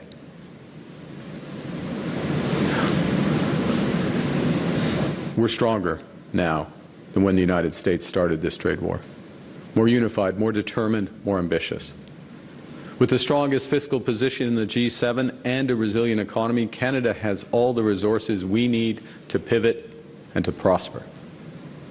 Growth is accelerating. We're projected to have the second fastest rate in the G7 this year and next. We are creating jobs in this economy at 4 times the rate of the United States. Our non-U.S. exports are up sharply. They're on track to double over the next decade. Foreign direct investment in Canada is at its highest level in 2 decades. It's running at twice the rate of our nearest G7 competitor. Canada now ranks as the most attractive country in the world for infrastructure investment. Last spring, I warned that America is trying to break us so they can own us. And I promise that that will never, ever happen. We are keeping that promise. Canada is becoming stronger and less dependent on America. We are already giving ourselves more than they can take away. And we are just getting started. As we observed earlier this week in St. John's, Canadians don't submit to the weather. We thrive in it. We don't wait to see which way the wind's blowing or surrender ourselves to the waves to be storm-tossed by events. We set our own course. We make our own weather. Au Canada, nous sommes maîtres chez nous de l'océan à l'autre. Building Canada strong for all. Thank you very much, and I look forward to your questions. Thank you, Prime Minister. Merci, Monsieur le Premier ministre. Maintenant, nous allons passer aux questions. To questions. First question, Mackenzie. Hello, Prime Minister. Mackenzie Gray with Global News. I'm hoping you can tell us what the specific last-minute changes that the Americans proposed that made a deal in Tenenbaum. Thank you for the question. Look, I would say 2 things. One is there are some specifics, and I'll give you some examples, but it was also a cumulative aspect, as I mentioned in my remarks, about the willingness dans l'ensemble in total to enter into a true economic partnership. But in terms of specifics, I'll give you 3, and I know there's other questions. First, with respect to the auto industry, both in terms of the level of the tariffs, the treatment of Canadian content, so Canadian parts, Canadian steel, Canadian content in vehicles, the scope of the tariffs. Americans wanted to limit it to autos only, not include medium and heavy autos and light trucks, to be more specific, not include medium and heavy-duty trucks, which is a big change, obviously. And with respect to Ford's new plant, for example, in Oakville, which is F-350s, 450s, 550s, they would have been excluded. GM's Silverado, same thing, would have been excluded from that. No rationale, just for exclusion. So effectively moving into a series of terms that would made the production more uneconomic over time. Okay, so that's a change. That restriction, that clarification, that precision was a change. The U.S. introduced in the last hours, efforts to restrict our ability to have other trade deals. You heard me say a moment ago what we've accomplished in the last year: 20 new deals, economic and security partnerships. The prospect of doubling our market access because we believe in free trade. We're the partner of choice in many respects for countries around the world, and the Americans wanted to restrict that. They had language that they wanted to restrict that. Unacceptable. And I'll give you a third, et peut-être on peut discuter plus en français. Continual efforts, always resisted, as I said in my remarks, and always will be resisted. Efforts to restrict our protections of our language, our culture, and in effect, our sovereignty. So elements coming in, ramping up, any of them individually, but collectively put us in a position where what had been on a trajectory, absent those elements, for a fair deal, a good deal for Canadians, not perfect, but a good deal, a deal we would not accept. Follow-up, question suivie. Was Howard Lutnick's involvement in the last days an impediment to getting a deal? It's a question for the U.S. administration. Ultimately, I'm responsible for the decisions of the Canadian government. We take it as a cabinet, but I certainly bear those responsibilities, and so the head of the U.S. administration, the president, bears the responsibility for the decisions they take. But I will say this, which is that the Canadian team unified the individuals you see here, their team members, our ambassador in Washington, my chief of staff, unified, talking together, the clerk of the Privy Council, everyone in the loop, everyone knows what our objectives are, collective decision making. As I say, ultimately, I and the cabinet bear responsibility for those decisions, but unity. You cannot say that about the United States administration. And as a consequence, last point, and I'll go to your colleagues, because I think this is important. In these last few days, we were drilling down on specific issues that might have been papered over, the differences in the administration, if there were indeed differences. Ultimately, there's a decision maker at the top. And in drilling down on those, a number of those issues that I just referenced became very clear, and there was not a deal that we would sign. Thank you. Next question. Prochaine question. Bonjour, Andréa Blazer, Radio-Canada. Vous parlez de compromis sur notre souveraineté, la langue française, la culture, les industries clés. Quelles concessions précises vous n'étiez pas prêt à faire là-dessus? I might skip the question in French. Let's see if he answers in French. La culture canadienne, mais canado-américaine. Rightfully, Many of them are small, medium-sized businesses. Question suivie. Follow-up. Qu'est-ce que cette nouvelle escalade dans la relation commerciale avec les États-Unis signifie pour la révision de la CEUM? C'est pas de bonnes nouvelles, évidemment, mais américaine. On n'a plus de their businesses in this trade war. I got the next question. De ces négociations. Prochaine question. Next question. CP. Good morning, Prime Minister. Morning. David Baxter with the Canadian Press. There's a lot of people watching this right now who are rightfully worried about losing their jobs, losing their businesses in this trade war. Yep. What's your message to those people who are worried about becoming collateral damage? Well, yeah, thank you, David. A couple of things. First, the people in these industries, particularly the industries that are being hit today by these 50% tariffs. Many of them are small, medium-sized businesses. They're in a wide range of industries, spread across the country, concentrated Ontario, Quebec, British Columbia, by and large. That's not exclusive, but it's that. And they have very much been top of mind. Top of mind, it's one of the reasons why we work so hard and stretch so far to try to get a deal. Now, but not a deal at any price. Not a deal on any timetable. So a couple messages for those people. The first is we're going to hit back. Okay, we're going to hit back and we are going to provide tariff protection where we can, where it's relevant for some of those industries. steel steel products and others is in some cases an example of that. We're going to provide full tariff protection there to prevent Americans businesses coming in and taking business. So that provides some. But more fundamentally, we will provide support, and we will do whatever it takes to support these businesses. We'll be releasing details of this early next week alongside our tariff actions to support these businesses. And we will support these businesses for as long as it takes. In other words, beyond the life of this U.S. administration.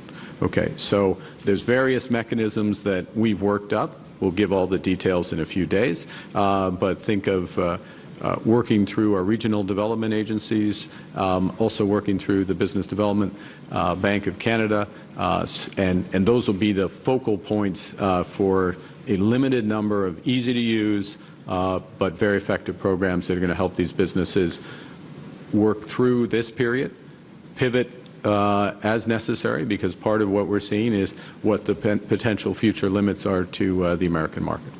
Follow-up. Next question suivie. And in the last couple of days, we heard some pushback from some of the premiers, such as Wab Kinew. Susan Holt said she was reluctant to put liquor back on the shelves. Quebec's Christine Fichette was saying she hadn't made up her mind on what Quebec's response was going to be yet. And Doug Ford was uncharacteristically silent, but he did send you a letter outlining his red lines last Monday. Just did any pushback from the premiers play a factor in the decision to end talks with the U.S.? Thanks for the question. First, let me say a couple of things. I mean, the short answer is no. So just to give you that perspective.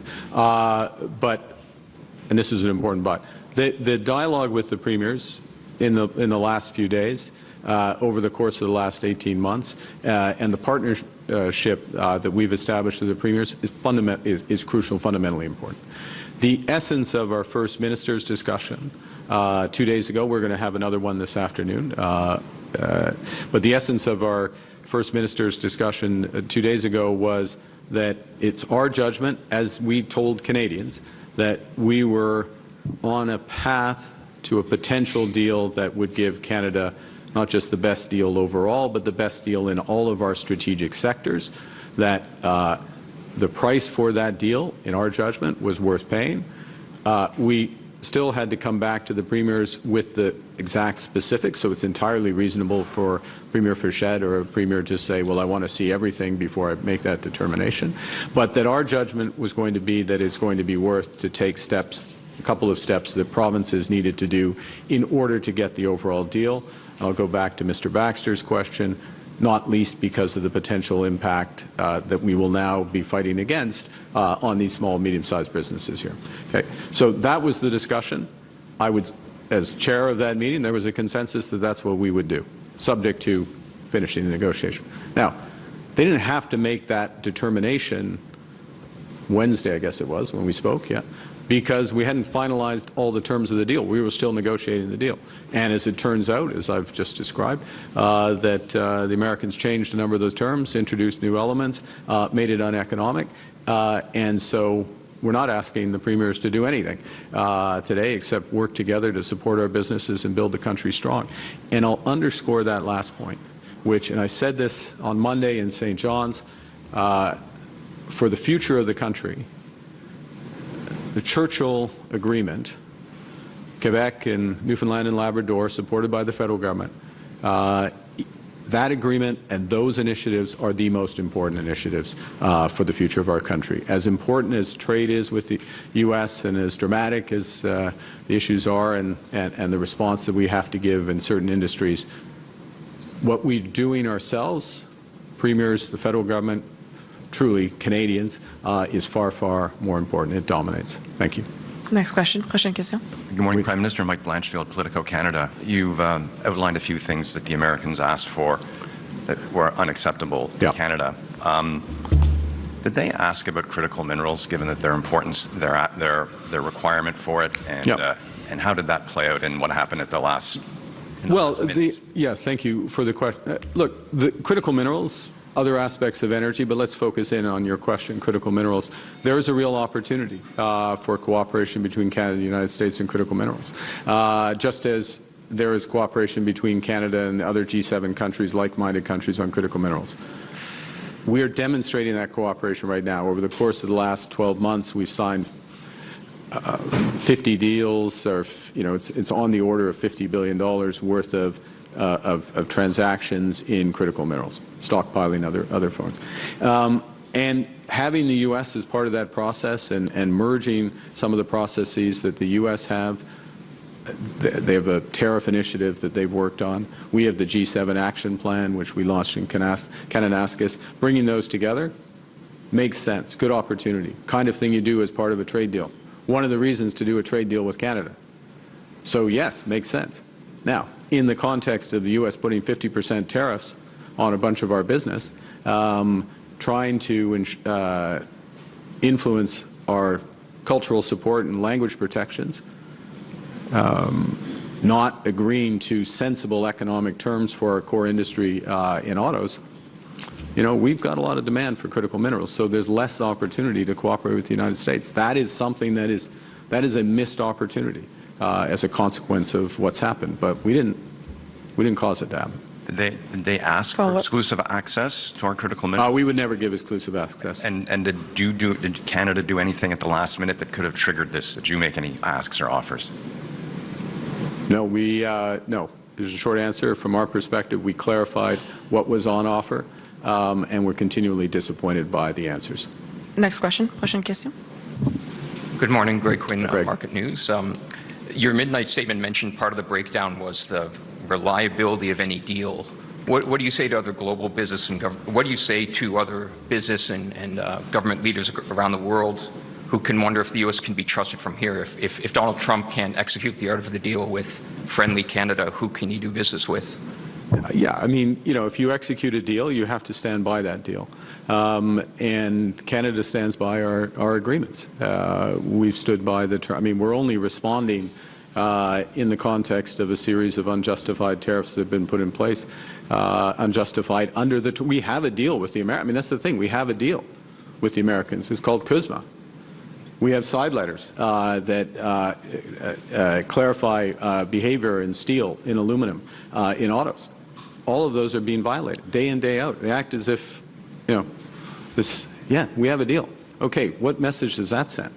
On the other side of the ledger, you have a country, Canada, that has a series of trade deals around the world that's expanding rapidly, that will continue to expand because we're trusted, because we're reliable, because we have things like critical minerals, many other aspects that the world wants. And so we're going to continue to pursue that. And one thing that we certainly were not going to accept was any restriction on our ability to execute those deals. Follow-up. Secondly, was part of your calculation around declining U.S. bargaining power? I'm thinking of President Trump's polling numbers versus yours. I'm thinking of already elevated inflation that American consumers are facing, and also, recent instability in the U.S. bond market. Well, let me say a couple things.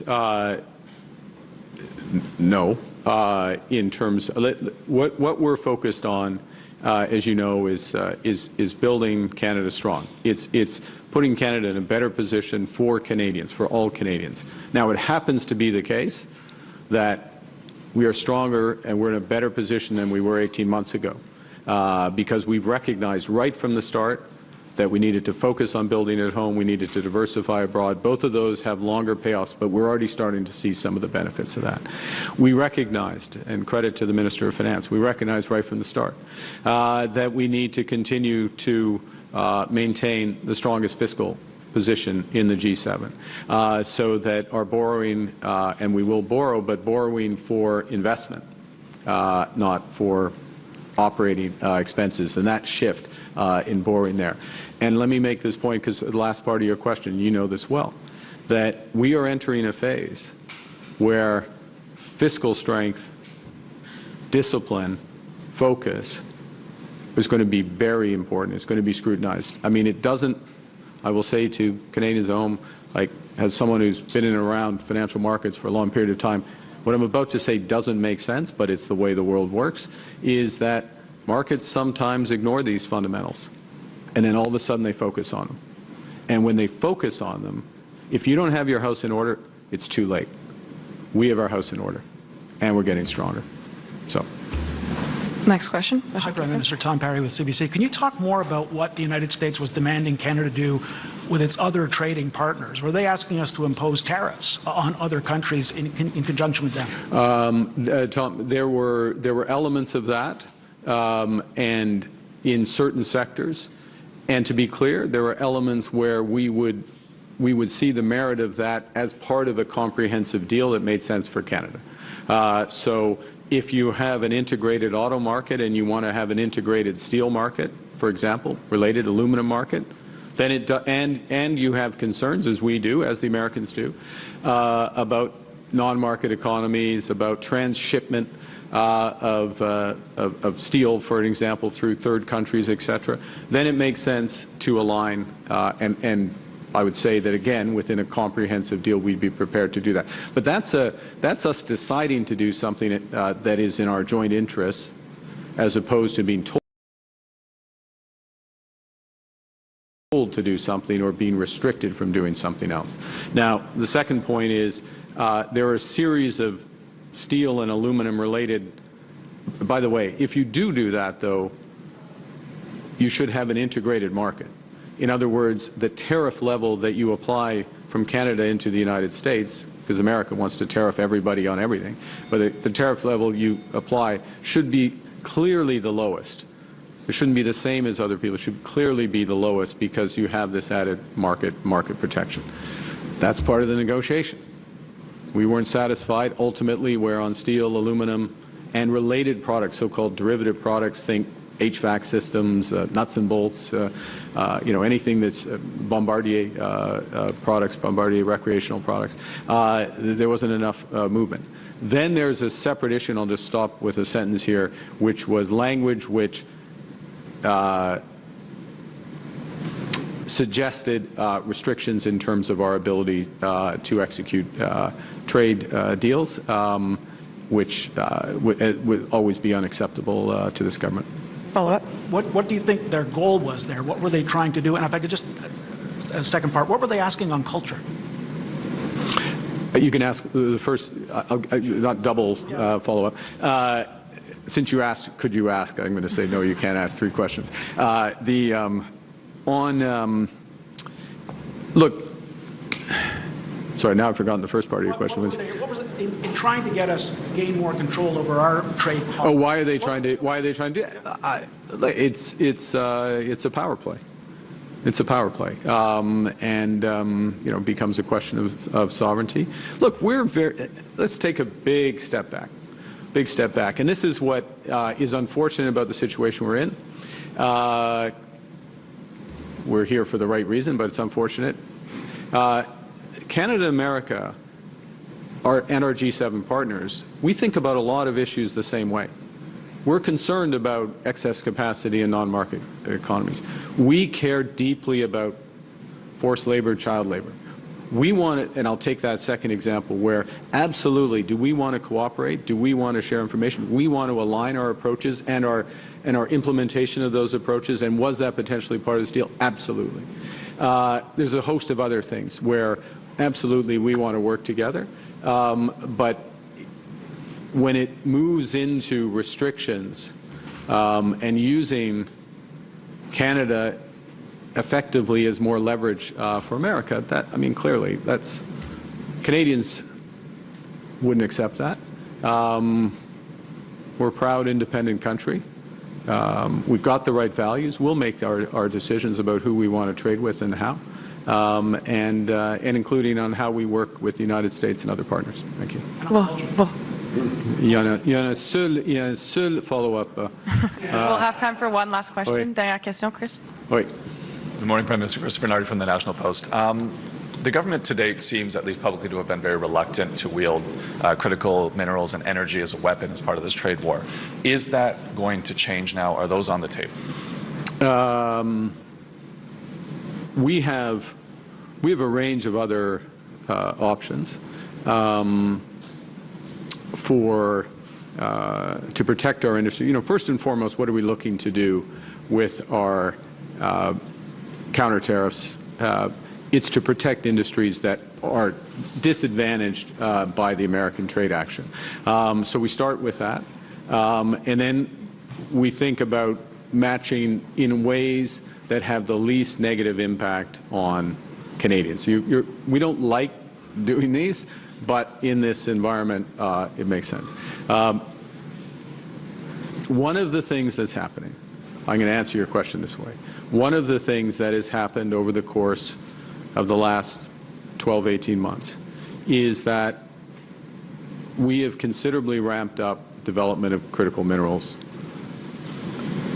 Without a doubt, I can't put a precise number on it, but much less of that development has been related to the United States than it would have been if we were not having these trade issues. It is clear to Canadians the value of diversifying our partnerships. And it's clear to Canadians that, I'll say something, it's clear to Canadians that a pipeline to Asia that exports oil to Asia, or an LNG facility that exports LNG to Asia, is more valuable than just the dollar value because it helps diversify our economy, our partnerships. It makes us less dependent on the United States, less. I mean, I'll just state the obvious there. So that's I'm putting that in. I'm taking your question transparently and turning it to the positive of how we act to build out this, as opposed to pulling relationships that already exist, and restraining them. But, we'll see. Last follow-up, dernière question. Probably double barrel because it's the last one. But first, do you plan on? I know. I can't now. You're squeezing water out of a rock. Tom tried that. It's. Do you plan on reviving certain measures eliminated as what previous concessions, the digital services tax, the U.S. streaming payments for CanCon, for example, those measures? And why does it feel like today Mark Carney is going to war, trade war? The tone. Because we're attacked. You're at war when you get attacked. We got attacked. U.S. put 50%. We waited until the United States decided to actually implement these so-called 338 tariffs. That's fine. We've got the reserves. We've got the resilience. We've got the plan. We've got the focus. We will respond. We're going to focus on what we can control. We're going to build. In terms of, let me say this in terms of measures and tax and others. We are constantly looking at our tax system, how we can make it as fair as possible, shift the burden to those who are most able to pay, and in a way that incentivizes investment and entrepreneurship. Right? We are, all elements of the following: build Canada strong. It's not just it is the plan, and so we want builders to put money to work in new businesses, in big infrastructure. We want them to put to work in Canada, and that makes it strong in ways for all. Il faut avoir une question en français si je peux. Oui. En français, si je peux vous demander de répéter, est-ce que nous sommes maintenant en guerre commerciale totale? Ce qui est évident, il y a une nouvelle attaque des Américains sur le Canada. Alors, il y a une attaque, on attaque dans une guerre. C'est pas bonne chose de tout. Ce n'est pas notre choix. Nous étions là. Nous étions prêts d'avoir un accord global, équitable pour les deux pays. Nous étions prêts d'avoir. Il semblait que nous soyons prêts d'avoir un accord global et équitable avec les Américains. Mais ils ont changé, y compris les menaces contre la langue française et la culture québécoise, la culture canadienne. C'est pas acceptable, jamais acceptable. À cause de ça, c'est la fin de cette étape des négociations. Mais aujourd'hui, où va nous mener cette escalade? Pardon, Boris, pour le devoir, où va nous mener cette escalade? Pour protéger nos travailleurs. Skipping through the French here. All right. Well, so I wanted to show what Prime Minister Carney had to say about all of this. So you heard him talk about some of the ways he was, they were not happy with the U.S. negotiations and proposed changes the U.S. wanted late in the process. They said they wanted Canada to agree to like not do certain deals with some of their trading partners and various things.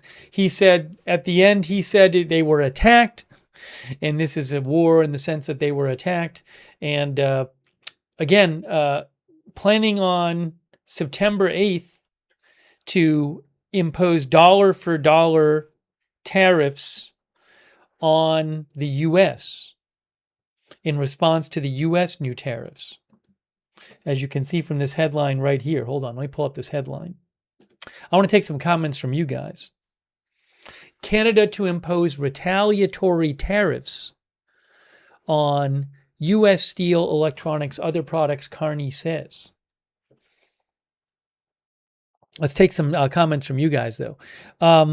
Hey, by the way, thanks to Eddie C., our member, and Dino Nuggies Yum, our member. Most trustworthy Machiavelli. Most trustworthy Machiavelli for your support. Thank you. History Hunk, thank you for your support. And also over there on Facebook, Laverne Thompson and Bruce Hodge for the Facebook stars. Let's see here. Twisted Timster says, when Canada doesn't trust you,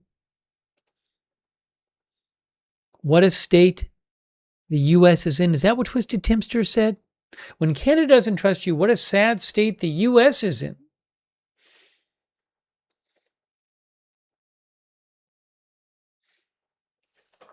Go Ferraro, our viewer, says, we need to stay together as neighbors. Stop it.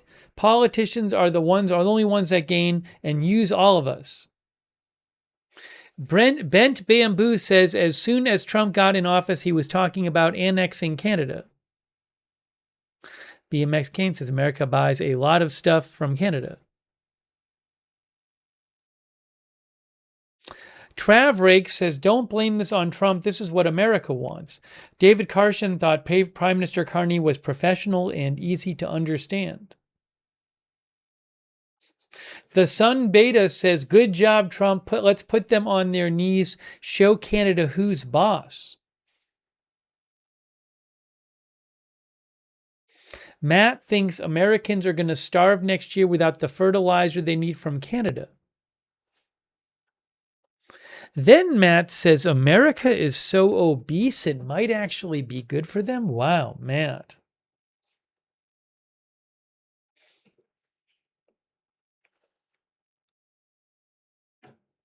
By the way, thanks. I Am Fatness. I Am Fatness says they are buddying up to China. You're saying Canada is? That can't be allowed for our neighbors.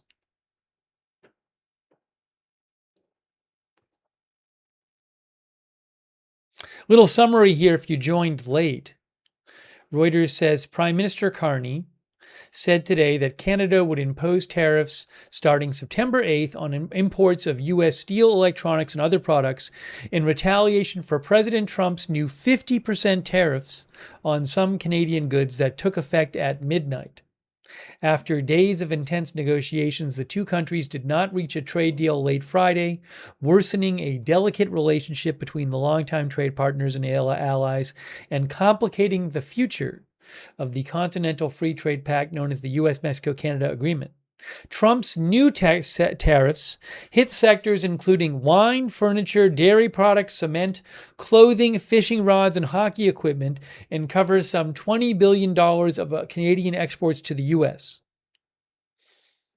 These new tariffs do not exempt Canadian products under the USMCA, which has shielded most Canadian exports to the U.S. in the last 18 months.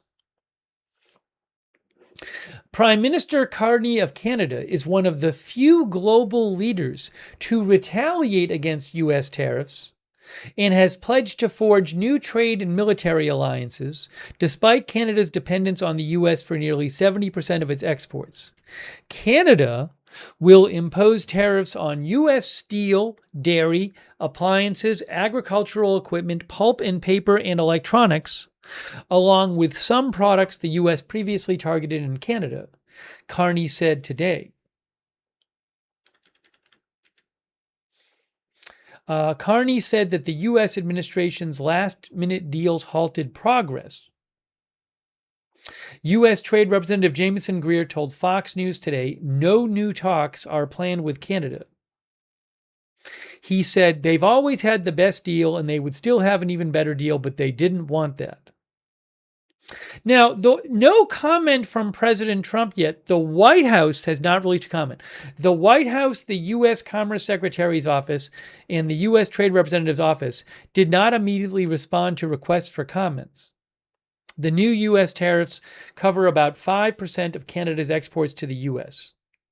They could expose some vulnerable industries, such as softwood lumber and wine, to severe damage and lead to job losses and business closures in Canada, trade experts have said. Ontario Premier Doug Ford, one of the most vocal opponents of U.S. tariffs, supported Carney's decision to retaliate and saying, "I'm glad he didn't sign that deal because it was a bad deal." One little detail here. One of the main sticking points was the treatment of larger vehicles. 3 sources, Reuters said Canada wanted favorable tariff terms proposed for light-duty vehicles to extend also to medium and heavy-duty trucks, something the U.S. resisted. Carney said the U.S. position would have excluded Canadian-made models, including Ford's 350, F-450, and F-550 trucks, and GM's Silverado, making Canadian production less competitive. He also said there were U.S. proposals that affected U.S. language, that affected Canadian culture, language, and sovereignty. Carney was elected last year on a promise to be a tough negotiator with Trump and remains broadly popular, Reuters said. Polls show that most Canadians oppose making any concessions to the U.S.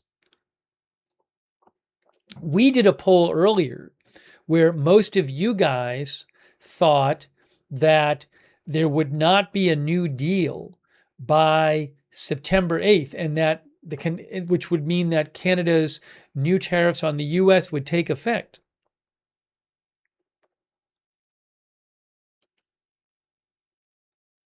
Take some more comments here. I have a little video to show you too.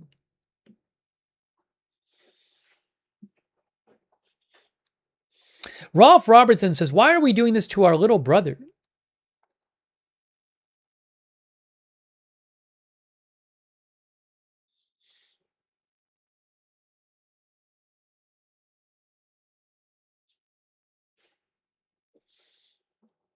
Think or Sinkin thinks Carney knows nothing about geopolitics.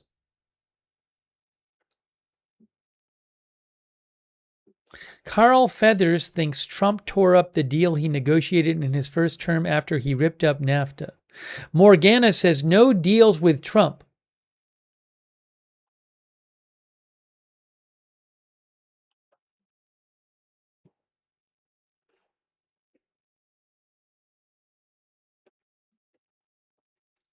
Patriot D says Trump doesn't care. I guess about what Canada is saying. Here is a video that went along with that article over on Reuters here. Each of them are accused. Hold on. This is a video from the Reuters article. Let's see this. Each of them are accusing the other for derailing the days of these talks. It has music on it. I can't play it because it's got music. I don't know why it has music on it.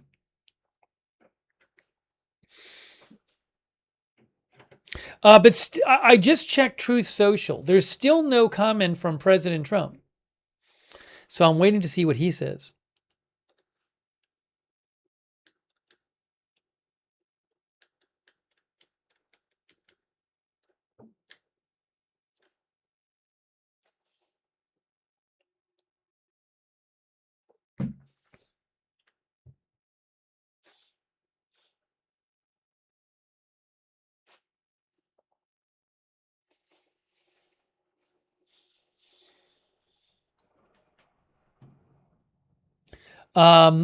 Livacious Leviticus says, "I'm an American. We started this stupidity." Livacious says, "I don't blame Canada for punching back."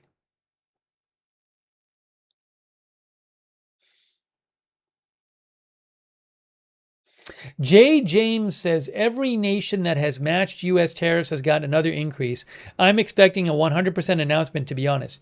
Yeah, Jay James, earlier in the broadcast, I was saying I would not be surprised if President Trump posted that he is increasing tariffs on Canada if they go along with their, if they go through with their retaliation tariffs. I would not be surprised at all.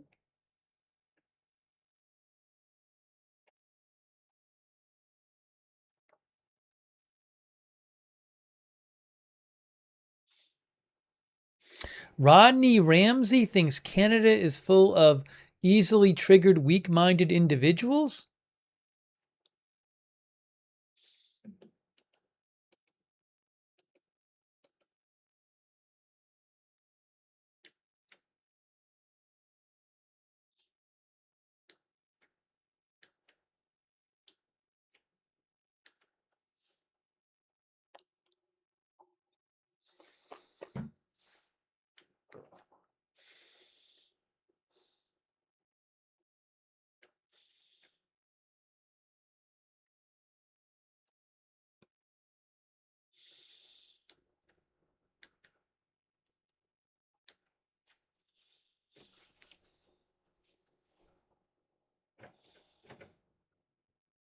I'm not going to go through the whole thing now, but there's an article in AP that talks about since Trump got back into office, the timeline of all these tariffs.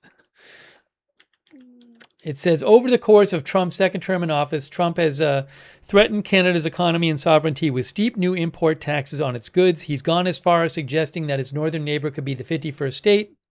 That rhetoric, prepared with volleys of on-again, off-again new tariffs, has outraged Canadians, whose government has responded with its own retaliatory measures. All the while, uncertainty for businesses and consumers across both sides of the border only grows. On his first day back in office, Trump said he expected to put 25% tariffs on imports from Canada. He then signed an executive order to impose 25% tariffs on imports from Canada. That was starting February 4th, 2025. Then those tariffs got pushed back. Then they were pushed back, and then he limited some of them. And then there were new steel and aluminum tariffs. Then you get to April to June 2025. Trump announces his long-promised reciprocal tariffs on nearly all of America's trading partners. That was in April of 2025. He faced some legal challenges. Then they talk about some auto tariffs here. I mean, it's just, you can see there's this history here. Then later in 2025, Trump threatens and then imposes a heightened 35% tariff on a range of Canadian goods starting August 1st, 2025.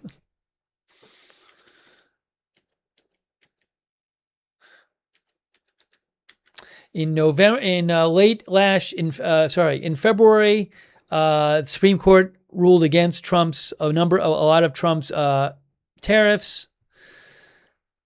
Anyways, so I'm not going to go through all the details here, but there's been ongoing tariffs and threats of tariffs against Canada from Trump since he got back into office.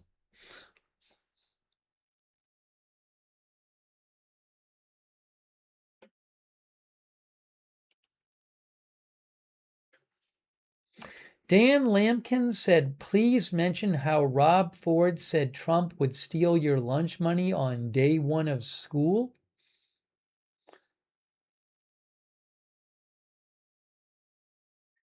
And I have some of Rob Ford's remarks here. And also how Wab Kinew of the Premier of Manitoba said we're dealing with a lot of people who are in the Epstein files. I didn't see that quote. I'll have to look it up. Dan. But I have it's not as long as the I'm going to take a little bit of a look at it. I have a shorter video than the Carney video of Rob Ford. Rob Ford is the Premier of Ontario. Let's just take a quick look at some of what Rob Ford had to say.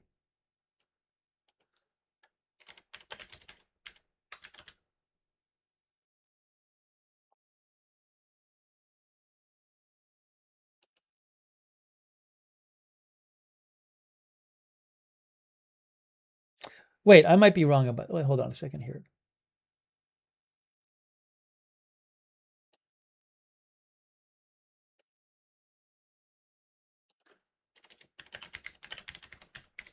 Doug Ford. I'm sorry. It's not Rob Ford. It's Doug Ford. Something was wrong. Something was wrong. And I was like, what am I doing wrong? And of course, it's Doug. Thanks for the thanks chat. It's Doug Ford, not Rob Ford. Doug Ford. I have a clip of Doug Ford, the Premier of Ontario. Sorry about that. All right, let me pull this up for you. Sorry. My bad. My bad. I have it right here. I need to get it on the screen.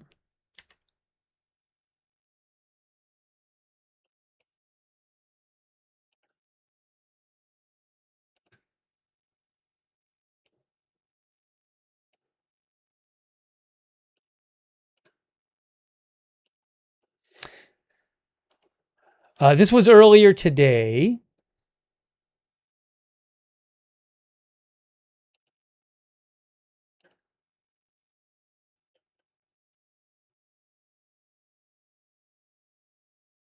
This was in Toronto. This is a shorter video. I might not play the whole thing. I might just play a little clip of it. But let's take a quick peek.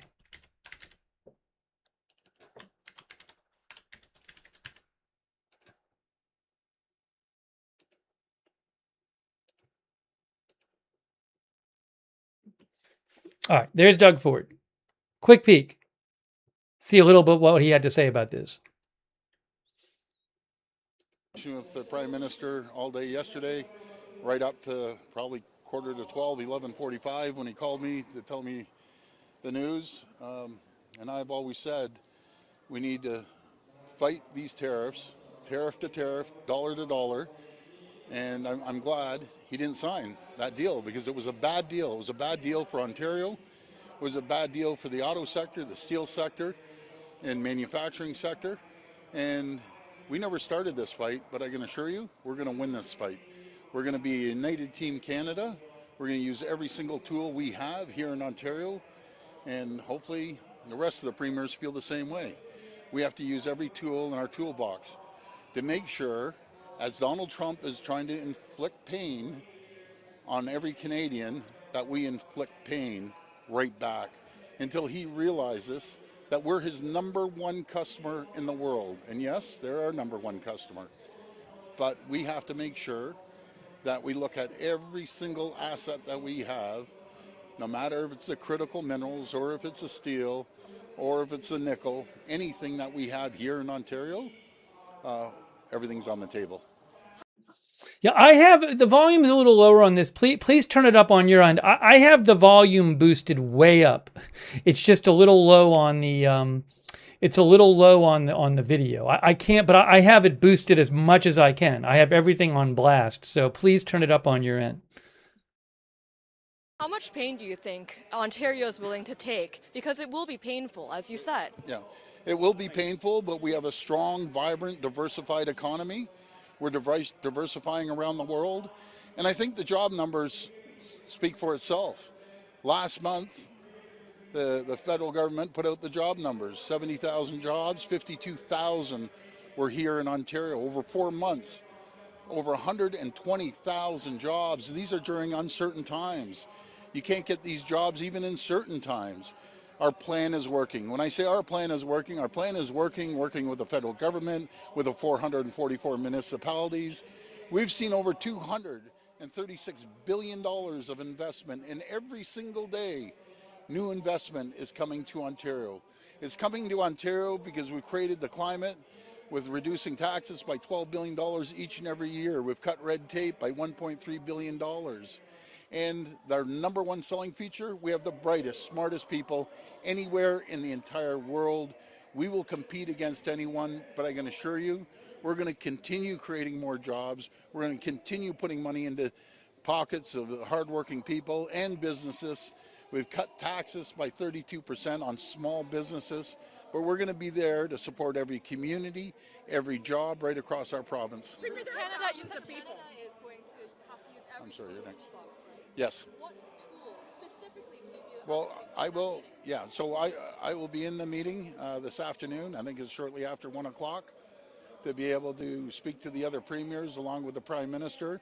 But my message to all the premiers, we need to stick together. We need to take a Team Canada approach, and everyone has to be in this fight. We can't have an outlier.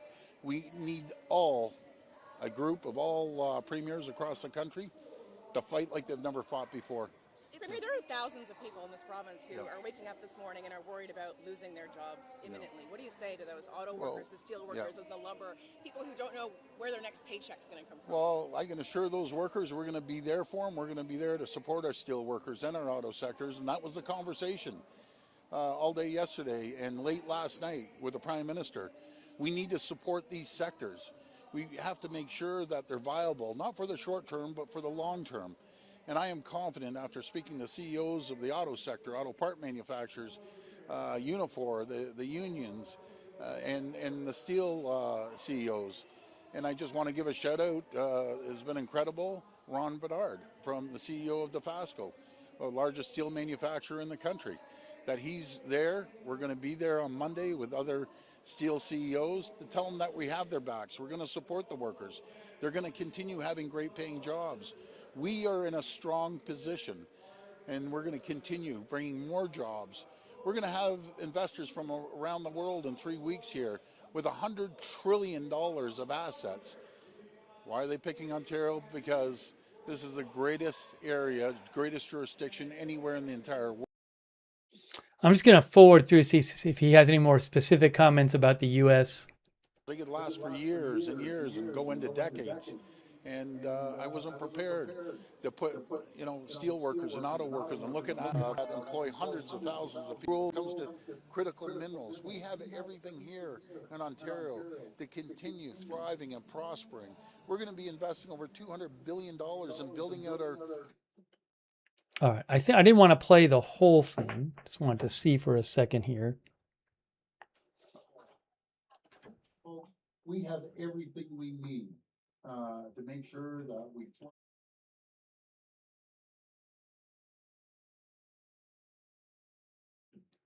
Yeah, let's just hear. This is towards the end of his appearance today. I want to just hear what he had to say. There'll be a few bumps in the road, but when we stick together, no one can stop us. I just want to thank you. I got to run. Yes, we'll be talking to all the provinces. One more, sorry. Interest question there. So you were of the opinion that the deal was bad on Wednesday. The Prime Minister said that the deal got worse in the last minutes, and it did get worse. Yeah, but you were did. opposed on Wednesday as well? Yeah, I was opposed. It just wasn't a good deal, but... You were ready to not lift the LCBO ban, for example, on Wednesday? No, I wasn't, but...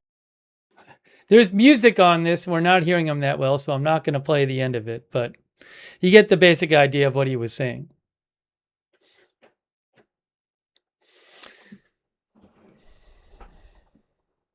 That was Doug Ford, Premier of Ontario.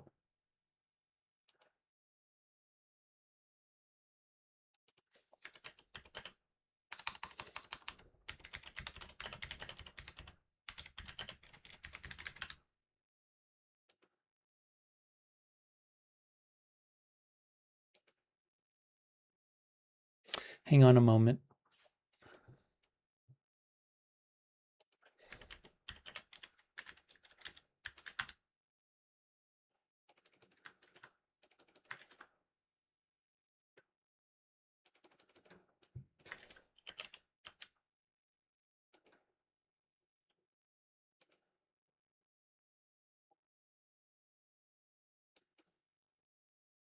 Here is a post from the Premier of Manitoba. This is Wab Canoe. I hope I'm pronouncing that right. He is the Premier of Manitoba, Canada. He posted a video on his social media. He says, you can't tariff unity. It's not Doug Ford. It's Wab Canoe. History will not be kind to Donald Trump. so we should never appease him. And we should fight back, which is what Canada is doing today. We can fight back against Donald Trump by buying from Canadian businesses, by supporting Canadian workers, and most importantly, by living up to our Canadian values. History will not be kind to Donald.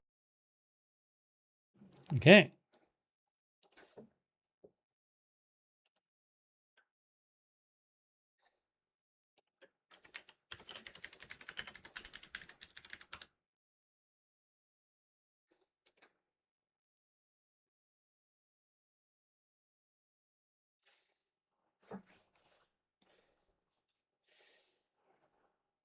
Sparky thinks he's a good premier. Premier, I think it is in Canada. All right, we'll take a few more comments here.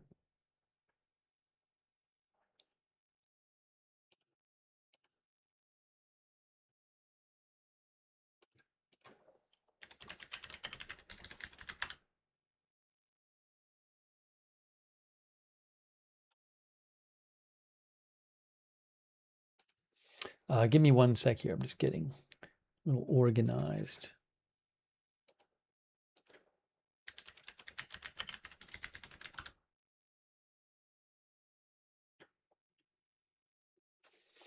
One of our viewers mentioned something. AZ Intel posted about it. AZ Intel said that DW's Junction 265, a bar in Hebron, Indiana, said there was an active shooter between there and the truck stops.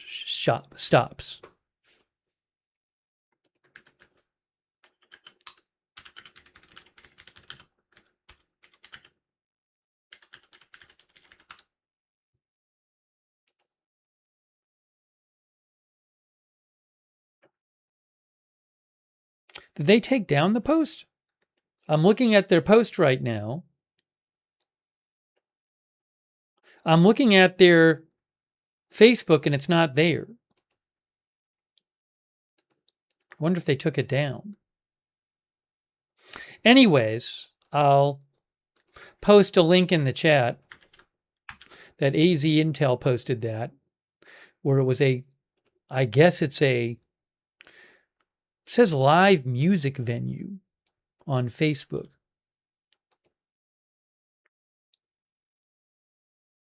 It's a bar and music venue in Hebron, Indiana. So AZ Intel posted a post from them that supposedly said there was a shooter between there and the truck stops. I cannot verify that.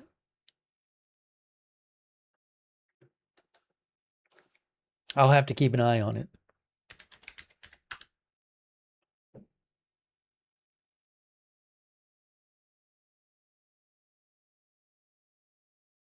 I'm not really seeing much else about it right now, so I'll keep an eye on it.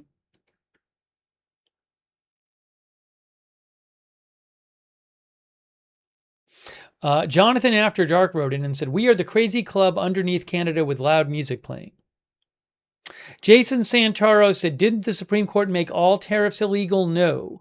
The Supreme Court ruled that tariffs that they said President Trump's, a lot of his tariffs those tariffs were made claiming that they could be, when the administration put on those tariffs, they said, well, the tariffs can be made according to this law. And then what the Supreme Court has said is, no, according to that law, you cannot do those tariffs. But the Supreme Court only said you can't make tariffs. This law cannot be used to justify these tariffs. But what President Trump has now done is put tariffs on, citing a different law, which doesn't let, other laws don't let him do as widespread tariffs. But it was predicted that the Trump administration would try to use other laws to justify tariffs. Although, for all I know, somebody will challenge these tariffs and try the same kind of argument in court and say that, I'm not sure, but somebody could, in theory, somebody could say, well, the law that these tariffs cite is not actually allowed to, it's not a law that justifies legally these tariffs. That I don't know. But I understand that it can be confusing.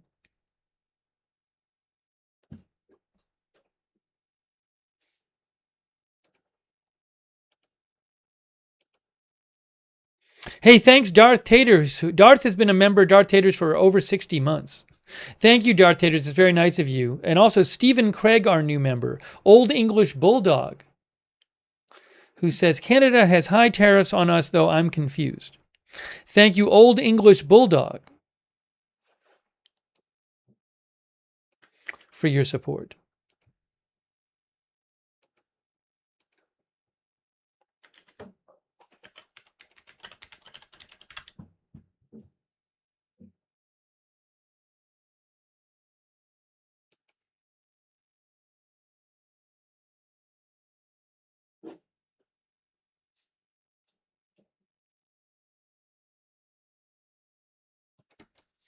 I am not an expert on the history of U.S. and Canada trade policy, which is certainly an interesting topic. I will say, though, I want to check something here. See if I can get you any more perspective here. But the thing we don't know is, I mean, will they just announce some sort of deal? Or is this going to ramp up?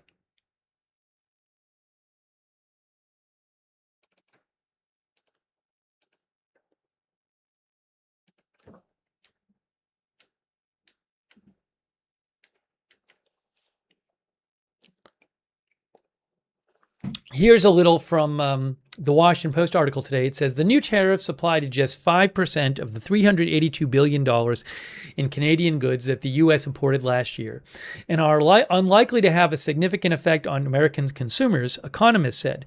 But they are likely to invite retaliation from Canada, which Carney has now announced, possibly sparking a trade war that could scupper hopes for preserving a unified North American trade bloc. So things could escalate. Mark Lovely with the Peterson Institute for International Economics said, economically, the new tariffs so far are not that important, except that the relationship itself is extremely important. A senior administration official said negotiations included talks on steel, aluminum, autos, and lumber tariffs, sticking points between the two countries. But Canada wanted further concessions that the U.S. could give, the official said.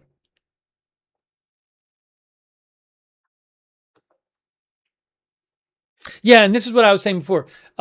Tensions between Canada and the U.S. have been high since Trump last year began implementing sweeping tariffs on countries around the globe. Those tariffs have since been overturned by the U.S. Supreme Court, but Trump has turned to an array of other legal authorities to impose new tariffs.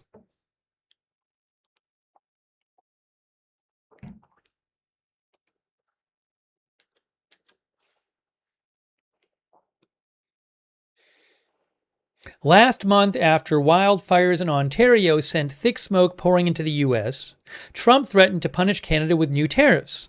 A day later, he announced the new 50% tariffs. The White House said they had nothing to do with the smoke and instead were intended to punish Canada for retaliating against Trump's tariffs in 2025, when officials in most Canadian provinces removed U.S. wine and spirits from government-run stores after Trump imposed tariffs on Canadian goods for what he said was a failure to prevent illicit fentanyl from entering the U.S. One thing, if you go back and watch it, we watched what Prime Minister Carney of Canada had to say today. Prime Minister Carney basically said that the U.S. reasons for these tariffs keep changing. He listed a bunch of different reasons, and his view was that they just keep changing the reasons for their tariffs.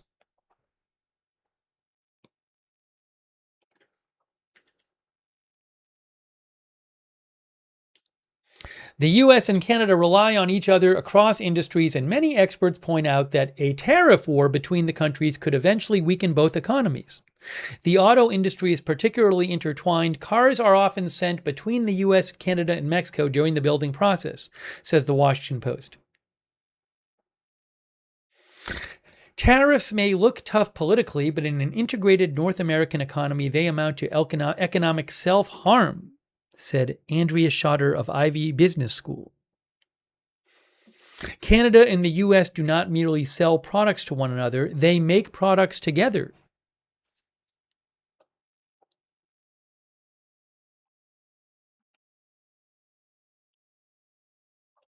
So big question right now is this going to really escalate?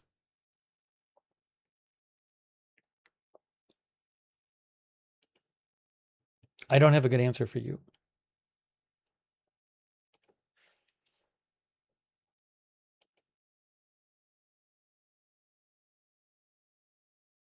Bloomberg says Canada is one of only 2 countries to fight fire with fire in response to U.S. tariffs. The other is China.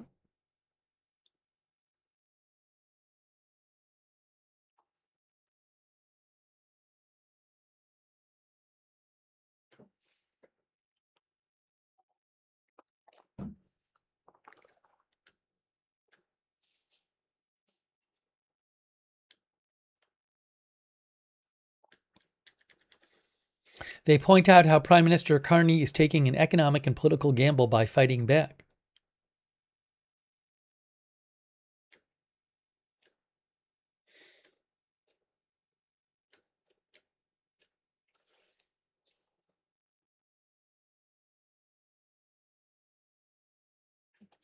The U.S. is Canada's largest export market, says Bloomberg, and Canada is the largest buyer of U.S. goods and services aside from the European Union.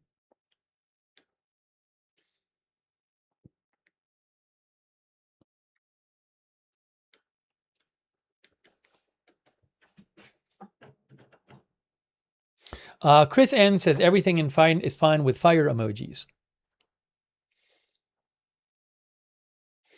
Blue Magic Man says Canada will pay dearly for crossing Trump. I'm really waiting to see. I was hoping maybe that Trump would post on True Social about this while we were on the air, but he has not yet posted a response to what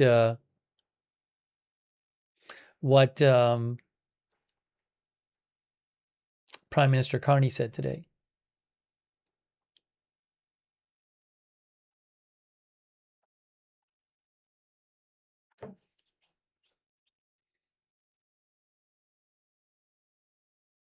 DK says, just hope it just escalates for only 2 weeks or less.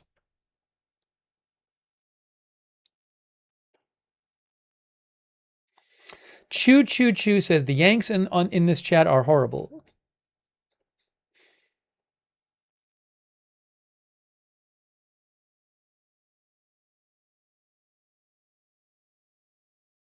Tuck Fexis thinks that tensions between us and the whole world have gone up since Trump came back.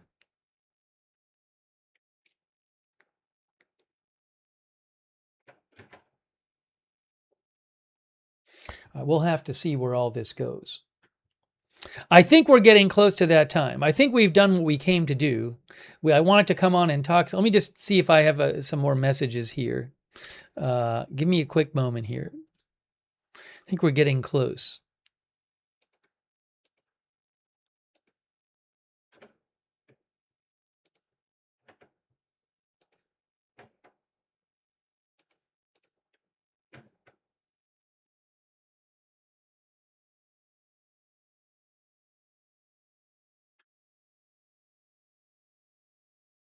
Michelle Lausen liked when Carney said that when he answered the question about saying it was war because they had been attacked.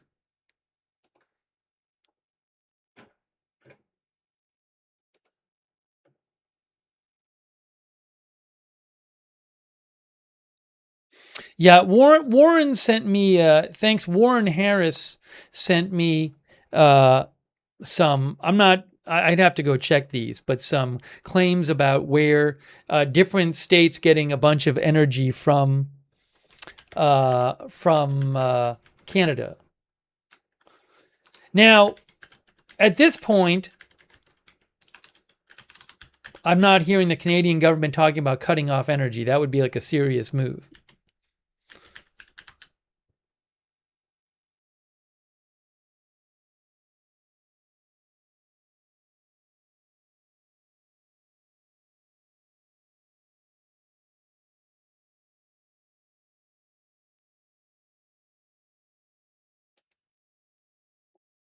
Market Watch had said in an article back in 2025 that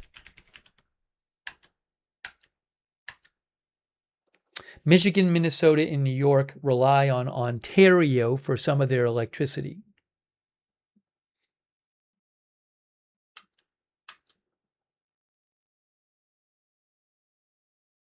But I guess Minnesota supposedly gets a very small portion from there. I don't have the exact numbers.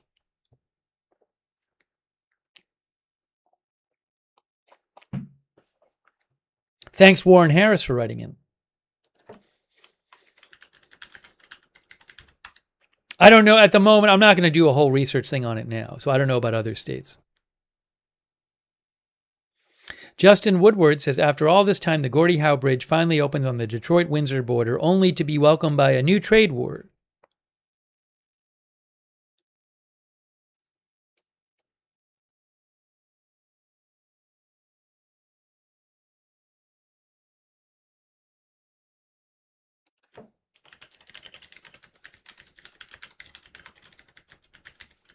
Thanks to Shadows for watching from Portugal. All right, I think it's time. I think we've come what we came to do. We've done what we came to do.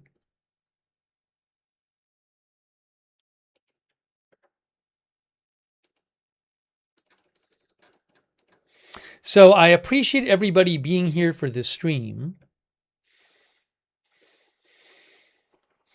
And we'll have to see what happens, you know. Again, right now, these tariffs are on 5% of Canadian goods. I don't want to minimize that. But the bigger question right now is, what happened? Is there a deal before September 8th? If not, does the Canada put on those retaliatory tariffs? Then what does the U.S. do in response? As one of the viewers said, and I said, I would not be surprised by President Trump if he threatens to increase tariffs. So Stephen Craig thinks everything will be fine.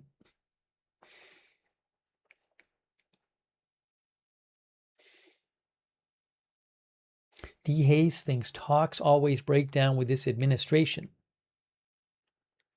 So, but I'll certainly keep an eye on this, and if there's big developments, we can cover it more in the future. But this is Agenda Free TV.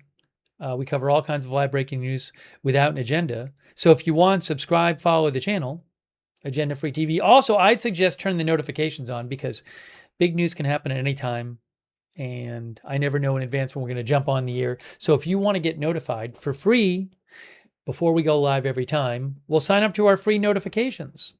The mods will post the link to sign up in the chat. Also on YouTube and Facebook, in the description of this video, you can find the link to the notifications. So I suggest signing up for those notifications. Also, I will post updates on my X account about the news when we're not on the air. My X account is @Lookner on X. It looks like that. You can follow me over there on X for breaking news updates when we're not on the air. Bob Fillmore thinks this issue will continue until the next U.S. administration. But I very much, we got to read a lot of comments today, which I like. So I really appreciate people sending in their comments and questions and updates and letting me read your comments on the air. I'm glad we got to read a bunch of comments today. And also, huge thanks to our, and I appreciate everybody tuning in. Thank you. Huge thanks to our moderators, people like Haley Girl, Ruth, Deadwing, on YouTube. Thank you so much for moderating over there. And I got to thank a couple other people as well. Well, I want to thank our Twitch mods. I got that fire, Matthew Kohai 3, Flux Eternus, and all of our other Twitch mods. Thank you. On Facebook, our moderators there: Michael Fergal, K. Lowry Body, Andrea Holder, Paul Anderson, Darren Charlo. Thank you. I think I was a little behind on thanking the mod. Sorry about that. My bad. And Linda Belk, Larry, Misha on X, huge thanks to all of our mods. We could not have our chat rooms without our moderators. Thanks to everybody for your support of the channel, too. That's really nice of you. I owe a couple thanks, people I had not thanked yet. Crypto King, thank you so much, Crypto King. I appreciated Crypto King. And also thanks over on Twitch to Barcodable for subscribing. But that is what allows the channel to exist, is your support. So thank you so much for supporting the channel. Hey, if you're on X, another way you can find out when we're going live, follow us on X at Agenda Free TV. I always post there before we go live. I post updates about the channel there at Agenda Free TV. We do have a chat on Discord. You can chat with other viewers when we're not live. It's free. A bunch of our viewers like doing the chat. Check out the chat if you haven't. It's the same link as the free notifications link. Check out the Discord chat. Also, big thanks to our Discord moderators who moderate over on Discord. Thank you, Discord moderators. And for those who watch on YouTube, I would suggest turning on the YouTube notifications. You just don't know when stuff is going to happen, and we'll have to jump on the air.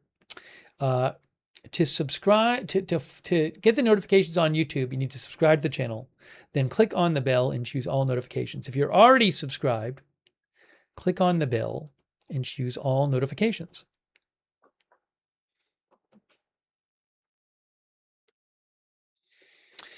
I want to thank again our Facebook subscribers, people like Dolly Clark and Kristen McConnell Gates, and all of our other subscribers over there on Facebook.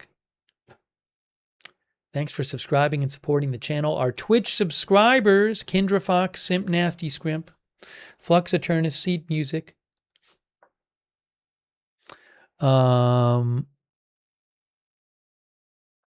Notorious Rob, thanks for chatting, El Buitri. It was El Buitri's first chat.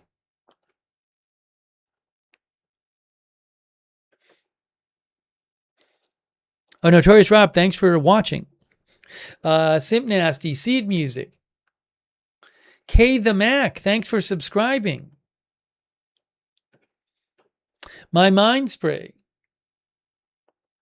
Moomed. Dodo Bird. Thank you to all of our subscribers over there. Also, our YouTube members. Big thanks. People like Crypto King, CAC, Evelyn in Maine, Gregory Scherer, Dean R., Just Ducky, Betty Westbrook.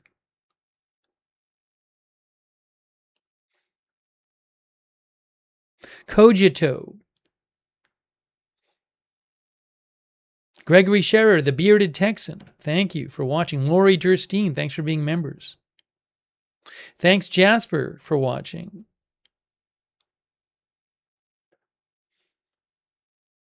Steve Patton.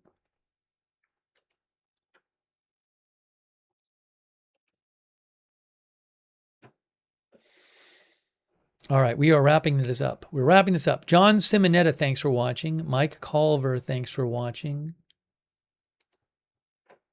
DSPBB, Speedwiener, thank you.